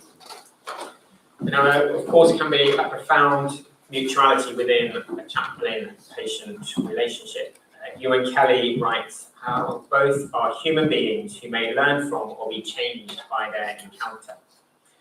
But as I sort of hinted at before, it's important not to fall into the trap of thinking that when we visit a patient, they're not subject in some way to our power. There are always power imbalances involved for caring for someone. And I don't know if you want to say anything about sort of the offering of prayer here and just being careful around that, because people may be wanting to say yes because they feel they have to. I don't know if you want to add to that.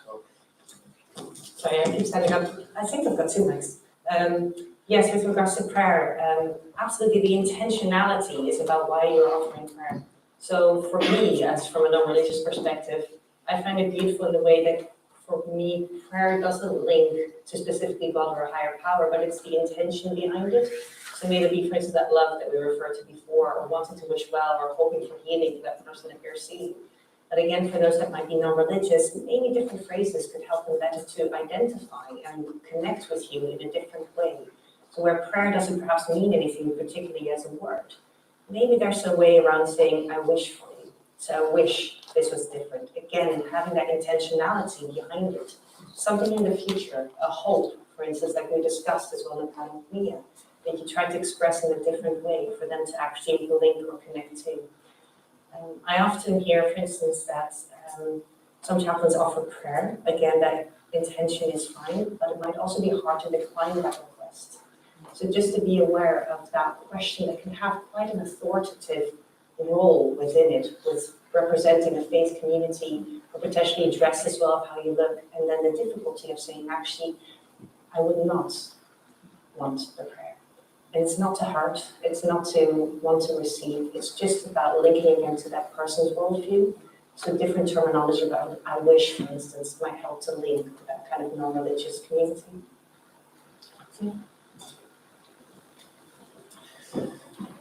So it's a very simple thing, and it's maybe something that people here have been doing for a long time anyway. But one of the things that I've started doing recently, as I've thought more around some of these things, is when I've been taking Holy Communion to someone on a ward, is inviting them to do the reading. It's a very small thing, but it gives them back agency. It means it's not just me doing the service to them, but they're participating in it much more. And it's a really interesting thing, and I'm thinking about it just this morning when I was running through this. We talk about administering Holy Communion, but of course drugs are administered. So again, where is the power and the dynamics in that? But I think that's also then a reminder that liturgy and ritual are not just things that we simply do to patients, they're things that they can participate in of their own accord, to providing someone with their spiritual resources so that they can maintain their own practice. That might be a simple holding cross or a holding heart. It could be, as in the picture there, giving them a finger labyrinth that allows them to think about their own journey in some way. But those little ways that we can give back control to people. I don't know if you want to add anything else, Lindsay, or... Yes, with regards to the vulnerability, there's something that came to mind that lives very much within my tradition. It's called the existential givens. I won't give you a whole theoretical outline of what that entails, but one of them is the freedom, and that's a value that most of us would hold dear, right? You don't want to be limited in what kind of direction or choice you decide to go to. But ultimately, we're all doomed in the sense of that there's no ultimate freedom, right? You always have to make choices within a limited amount of what you can choose from. And particularly when you're, for instance, in healthcare and you're in a bed, there's a lot of doing to, administering to. It feels that you don't have any control, but there's still within that uncontrollable situation, certain choices or thoughts that people can have that break free from the uncontrollable situation where they can regain freedom. And that's something called an existential given. We're all doomed to unfreedomness, but still have freedom within the limitedness of what we can achieve and choose. So that's something to acknowledge, that we're all in that position, and maybe even more so for somebody that is within health being administered to and doing things to, and to regain that by acknowledging that that might be there, and how they can gain back some of that control by discussing it openly. So, talking about discussing things openly, we're going to give you that chance again for another 2 minutes to have a think about ways that liturgy ritual might help overcome vulnerability. So again, a couple of minutes conversation or just your own reflection on your own, and then we'll see if anyone wants to share in thoughts, examples. So 2 minutes, off you go.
Again.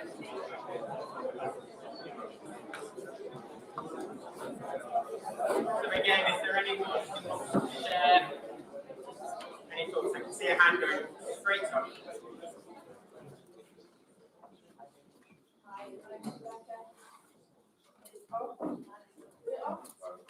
Is it on?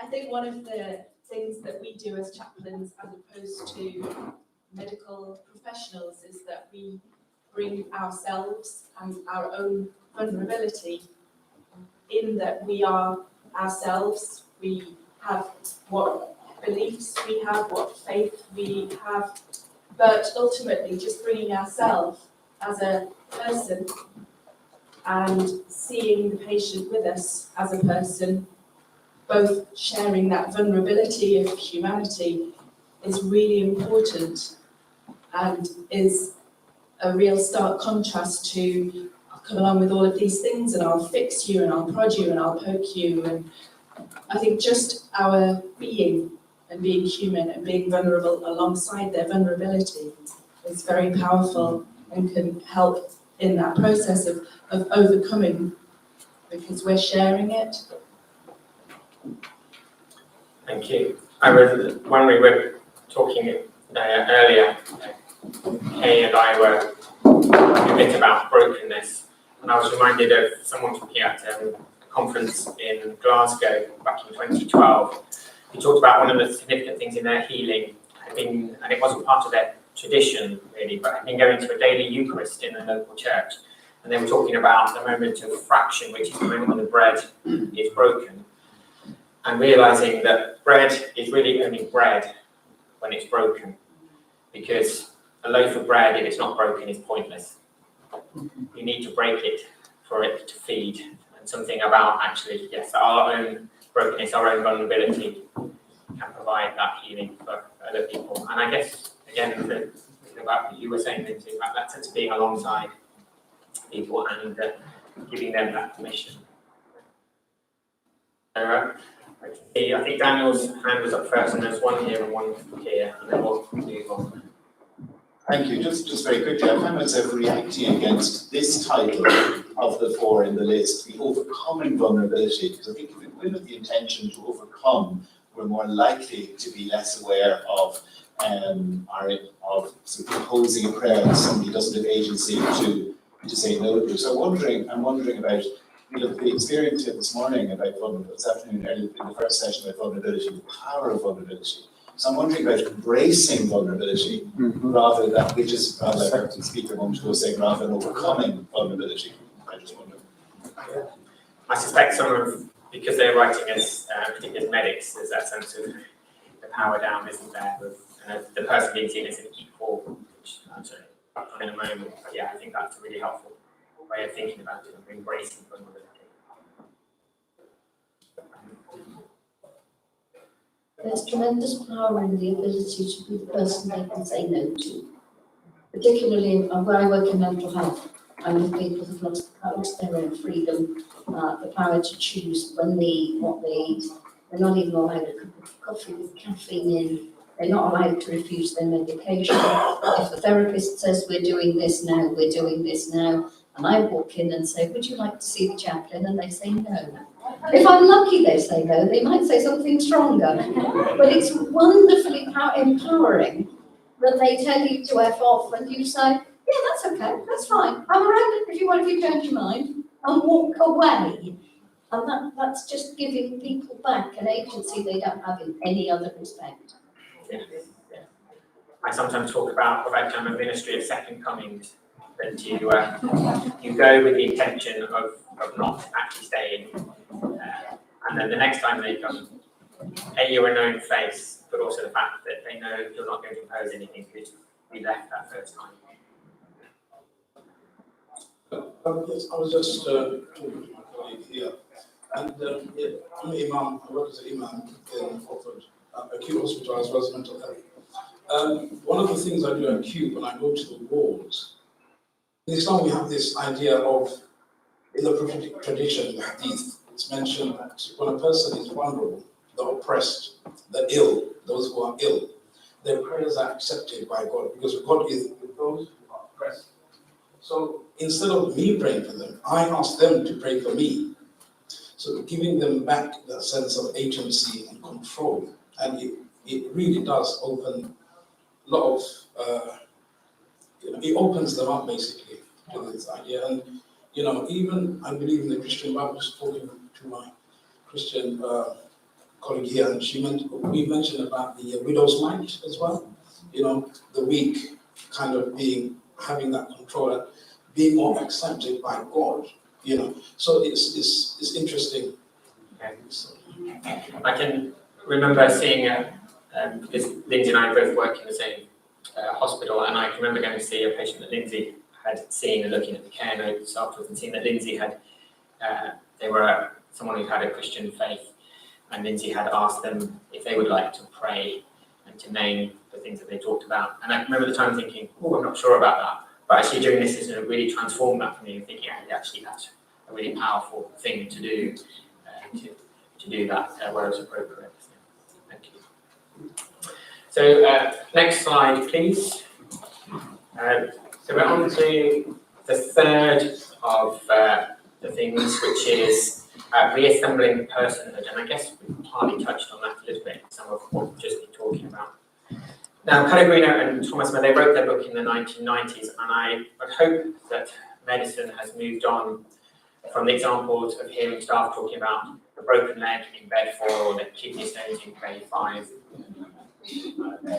Well, no, precisely. And I think whatever the biophysical, social, spiritual model is, we know that medicine tends to focus on the physical, and therefore there is that tendency to objectify.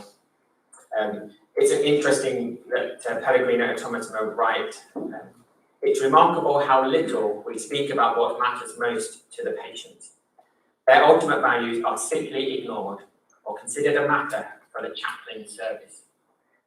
I guess we might think, wouldn't it be great if more people thought about referring to the chaplain service rather than ignoring those things entirely. But yes, and there's the campaign, isn't there, to ask people what matters to you or what matters most. It just tells you how little that happens because you need a campaign for it. And as we've just been talking about a little bit, chaplains should be the champions of holistic care. Notions of personhood are at the heart of much, if not all, of what we do. And then interestingly, a quote again from Pellegrino and Thomas Miller, who in this wrote, "Healing occurs through physical means, from touch to high technology, from combing a patient's hair to heart transplant surgery. On their own, such physical interventions can often cure, but to heal, these interventions must come through other persons. Only persons can effectively heal other persons." And then on to the next slide, please. So rituals clearly do involve words. A carefully worded prayer that articulates and verbalizes someone's deep longings, elicited through our careful listening, can be one of the things that helps reconnect them back to their sense of self. I think sometimes, if an alien came and watched what a chaplain does, they might say, they spend time listening to people, they make them cry, and they get up and leave. Because it's that moment at the end of a conversation when, whether it's a prayer or whether it's expressed in wishes, where someone realised they've been heard and had all of that affirmed, that they connect that back to their sense of self. We want to caution here, though, about what we've termed a run to prayer. Someone that I used to provide supervision to, you could see when they talked about their encounters how whenever things started to get a little bit difficult, it started to be a little bit either emotional or complex, then they would say, "Shall we pray about that?" And it done in some way from the best intentions, but you could see how that was coming from their uncomfortableness, their need to not be in this uncomfortable space. And as we talked about, actually, some of what we can offer is sitting there with the unknowing, not being able to offer answers, not being able to fix things in the way that everybody else in the hospital comes to do.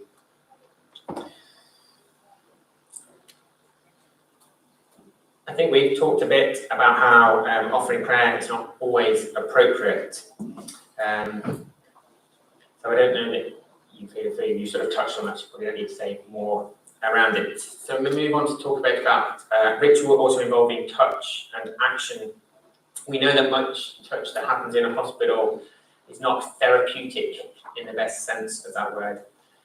So it's worth thinking about how our touch can make someone whole. And I guess one of the things that has been discussed in the previous conferences and has been a key theme through COVID is that loss of touch, of being close to someone, whether it's offering a hug or touching a hand. And I think an interesting question that we've discussed is gently touching someone's hand appropriately done with consent, permission. Is that a ritual? There's probably arguments that can be made for it and against it. There's interesting questions there again around it. Does ritual always have to be in relation to the other? Can it be a solo act? Is it embedded in time or group practices? And again, Lindsay, I don't know if you would say more on those bits, yeah?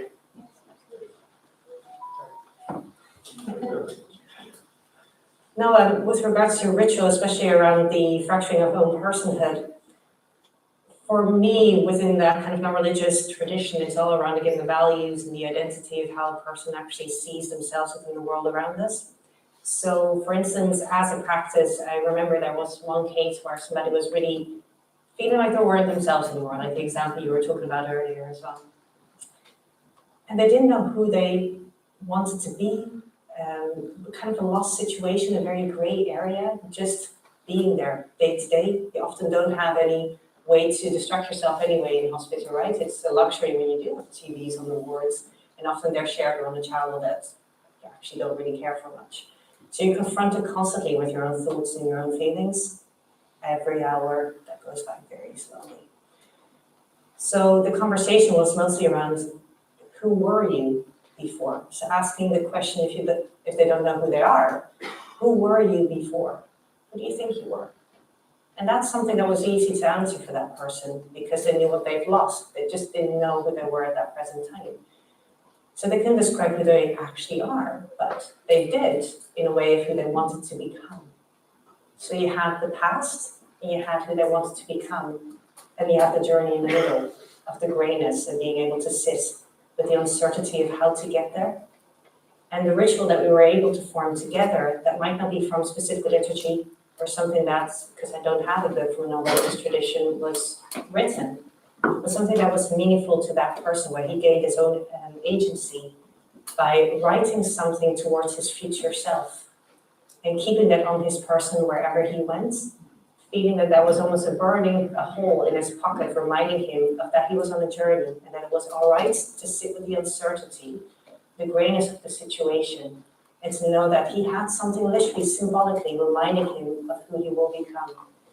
And that ultimately could be seen as a prayer, a will into existence, or a visualization, or a wish to, an aspiration, by sitting with that, currently that uncertainty.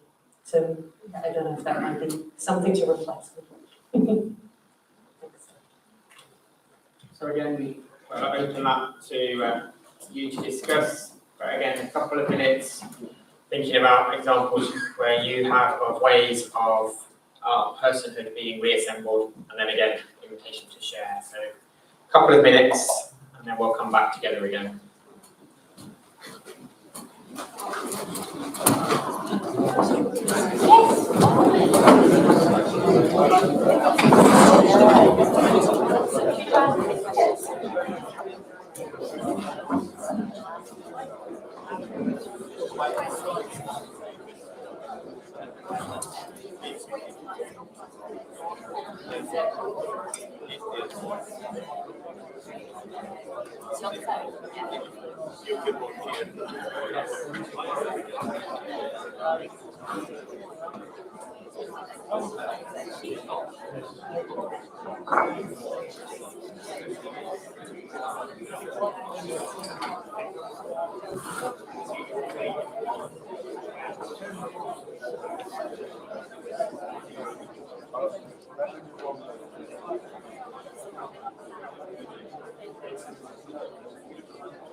issue relatively on time. Anyone want to share anything from their discussion for this one?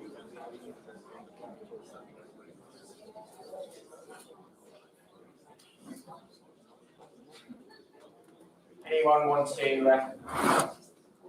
share a thought or example, or we can move on to the last one?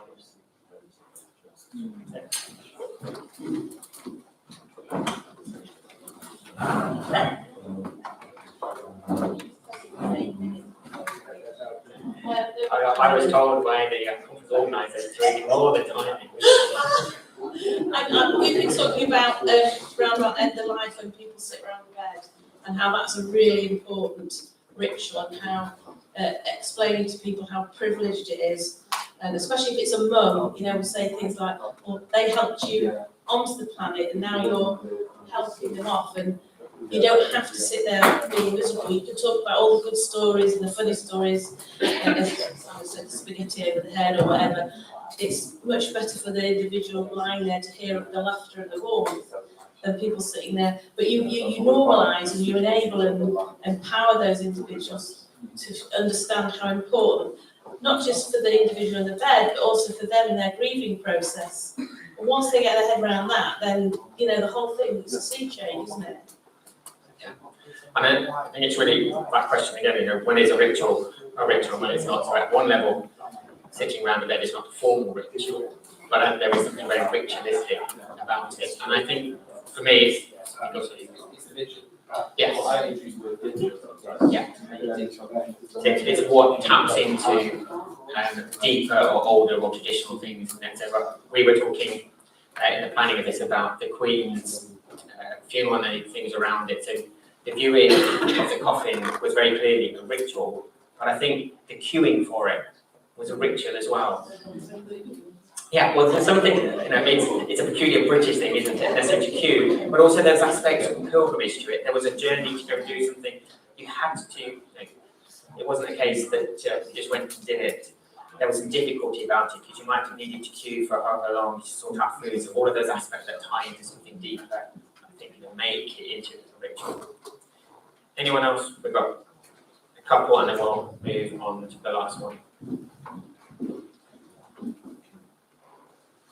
It's just coming back to talking about touch. I don't think we realised and how much we took it for granted, touch, until COVID came along and we broke all the rules. Sorry, I'm going to have to say that.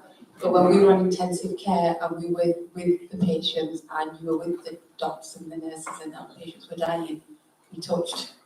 Because that was so significant, and the fact that the family members had lost that power, they couldn't do that, and they grieved that more for those people.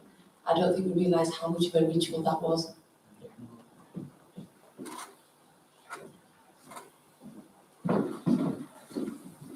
I'm not sure if it's a ritual or not, but I found out on forensic learning disability wards where people really struggle with communication and often touch is seen in almost all circumstances as really inappropriate, both between patients and staff.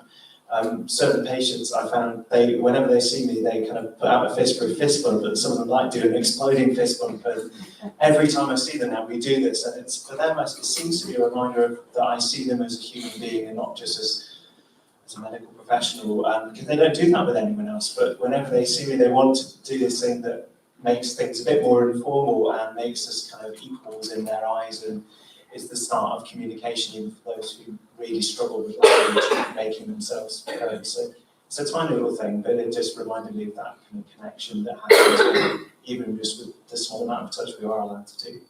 Yeah, no, that's beautiful. That connection again of picking up the word people were saying about earlier. We wanted to add into word spirituality. So I'm going to move on, Alison, because of time. If you want to give an example next time, you can hark back to this one. Next, no, we're on the next one, I don't read it yet. So I love this picture. It could have been used for so many of the different slides. It could have speaks about how a sense of not feeling yourself. But I use it here particularly as a sense of how a community might respond to someone who's ill, and how accepting they are of difference. So Pellegrino and Thomas made their last one. It's reinserting a person into community. And they say true healing does not take place until the sick person has been restored to some level of functioning in the community. Illness is a profound threat to the identity and stability of any community. Today, we remove people who are ill from their community for the best of reasons. We take them somewhere where they can receive specialist care. In a funny way, through the pandemic, we did the opposite. We had people who were well isolating away so that they could stay well, particularly if they had vulnerabilities. But if we only have to think back to the history of lunatic asylums, to leper colonies, to see more negative examples of how we separate out those who are ill and put them on the edges, on the margins of society. And against individualistic understandings and definitions of health and wholeness, against individualistic definitions, health and wholeness definitions increasingly now tie in that aspect of community. Wendell Barry writes, health is not just a sense of completeness in ourselves, but it is also the sense of belonging to others and to our place. It is an unconscious awareness of community, of having in common. And I think one positive from the pandemic is how many services, be that church services, funeral services, are now routinely webcast. It means that those who can't physically be there can attend in their own way and feel a connection to the community who is gathering. But even if they can't join on a web service or something, participating in the rituals of a community can be a reminder of that community. Yesterday, I was in the hospital and I shared communion. Notice how I said I shared communion, I should have ministered communion. I shared communion with two patients in the same day. And one of them said, I'm so glad you've arrived at this time, because this is the moment that our church will be having their service. Now, we won't be doing the same thing. It won't be exactly the same, but it connected them back to their sense of community. And they were grateful to be doing that same thing. So we're going on to the next slide, please. And I'm going to invite Lindsay to talk a bit more here, partly about what community is it. I hear so often people say, you ask the question, what are you missing most? And it's the dog. Even before the partner, the children, whoever else. But again, thinking about this, there's a whole community around that. And there's whole rituals associated with having a dog. There's the getting up early and going for a walk, no matter the weather. There's the fact that you probably encounter other people who are doing the same, and there's a sense of camaraderie about it. You may only just sort of nod at someone as you walk by, but you've perhaps actually developed relationships with these people. So it becomes a whole ritual community that you're engaged with and that you're separated from.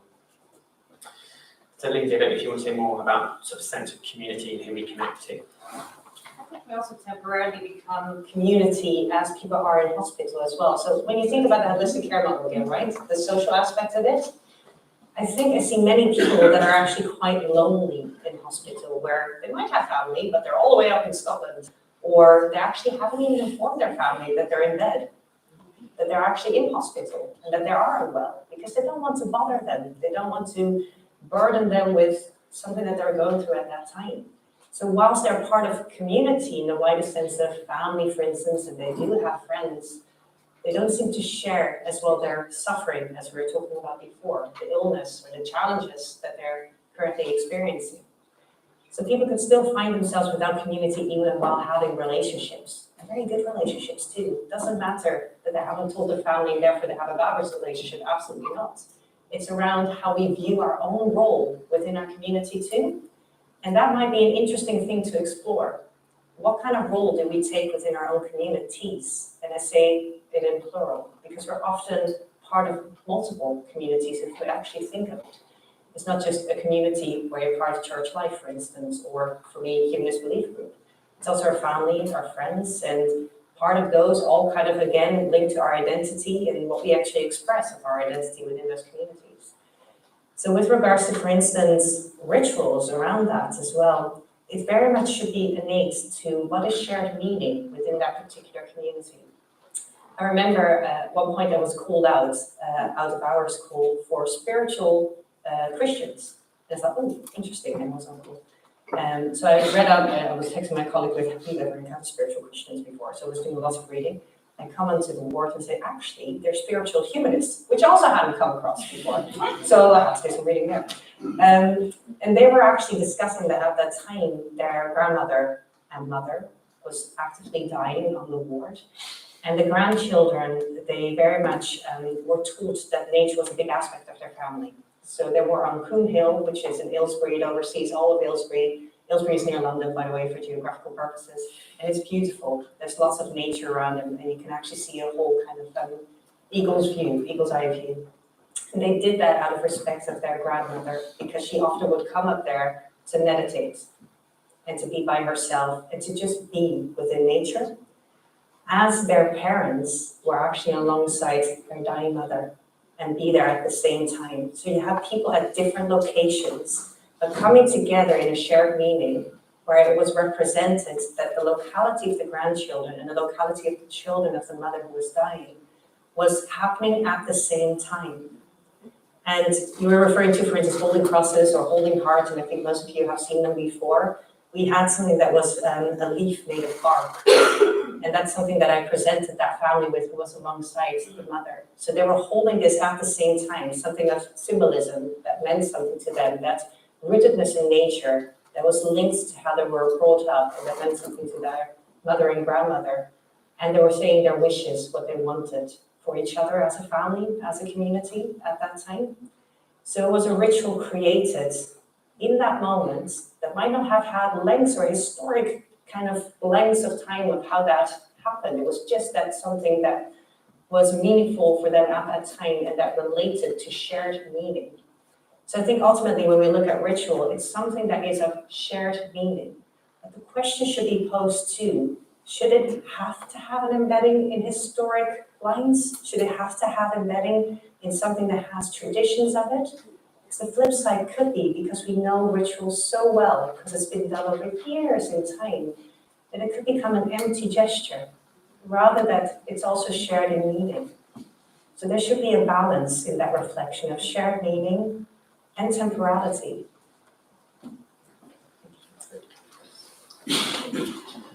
So the last of your 2 minutes to chat to each other, or again just to sit, reflection on your own, and then we'll come back for the last time to share those thoughts. And then we've got one quote to finish, so you're very nearly at the end. Well done.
Okay,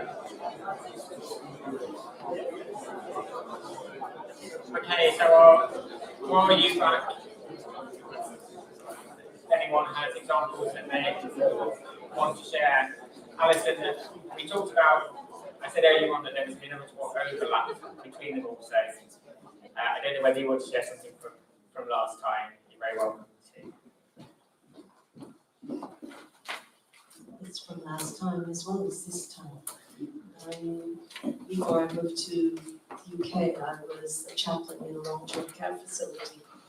And so when I would sit and chat with people, I would actually, there wasn't a chair and they were in a wheelchair, so I would actually sit and be at eye level, so kneeling.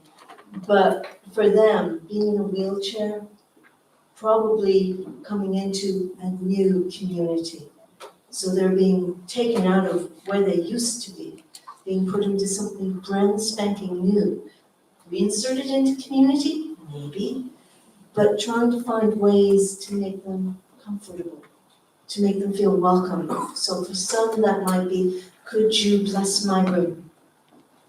Because they had some of their own personal belongings. For others, it was making sure that maybe their dog could come and visit them, or having a canary in their room. But just finding the little ways to be with them, making sure they could attend if they were Christian or other faith tradition, or a different language even, bringing in somebody who spoke their language. And I can tell you the number of times that I would take half a dozen Italian people up to a special space, and I would bring in a Roman Catholic priest whose first language was Italian and second was English, and their faces just beamed. And I couldn't understand a single solitary word they said on the way back, but it just meant to them that they were recognized, that they were part of a community, that the priest would go back and would include them in the prayers. So part of reinserting people into community may not be into where they were, but to where they may have to go. And I was struck in Pellegrino and Thomas's quote about it's about having a level of functioning in that community as well. So it's, they have to have a recognition that they have a role and their personhood is recognised. I'm aware of passing time.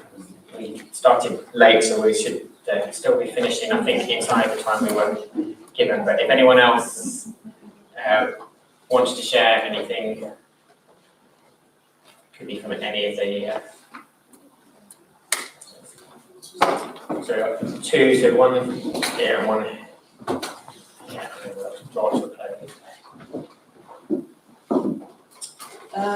This is not something I said to my group, but it suddenly struck me that the situation I dealt with in the last couple of weeks of a gentleman of 80 with dementia in a care home. And I've discovered that in his young years he was a bit of a rocker.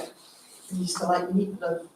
And there was a wonderful picture actually up on the wall in the care home bedroom of him in his 40s. You could really tell that. And luckily his daughter told me the day before. So this wonderful image of one of the carers from the home coming into the room and we were both dancing and rocking to meatloaf. It's not your kind of image of a chaplain, but it's kind of reconnected him with who he was, which people have forgotten now, and this will be old man of 80 looking muddled with no hair. Yeah, thank you.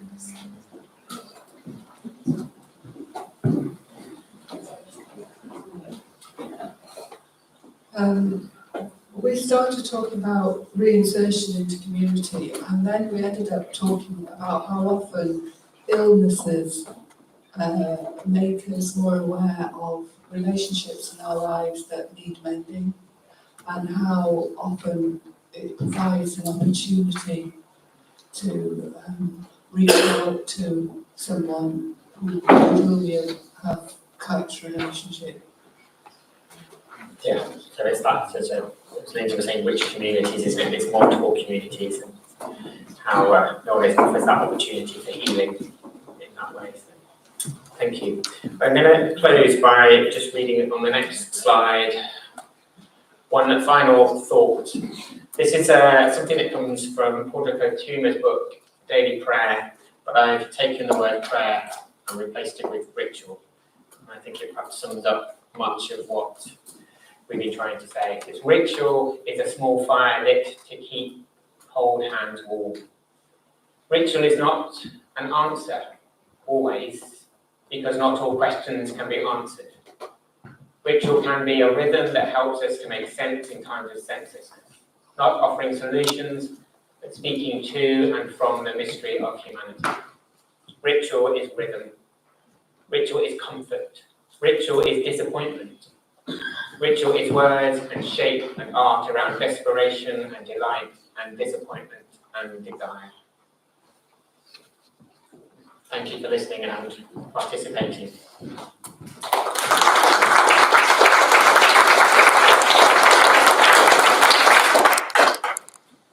Thank you, Lindsay and Mark, for an absolutely excellent session. I don't know about you, somehow contextualised some of the stuff that I do but didn't realise I was doing and given it some importance and a way of focusing in the future. I'm sure you too found that. So another round of applause for a very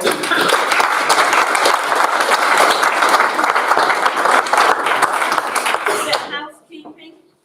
For those of you feeling hungry, dinner is at 18:30.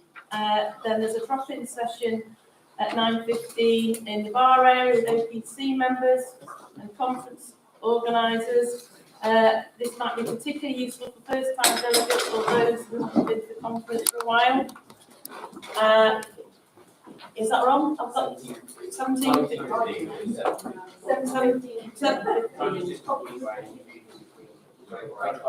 Oh, sorry, that's probably the dyslexia in this. Sorry. I'll try to stay for 24 hours then. And then at 19:30, there is the MH Chaplains Gathering Forum, chaired by Jeremy, and it's here in this main conference room. And then finally, I think it's at 8 o'clock, 9 o'clock. David Buck, going back to the other time.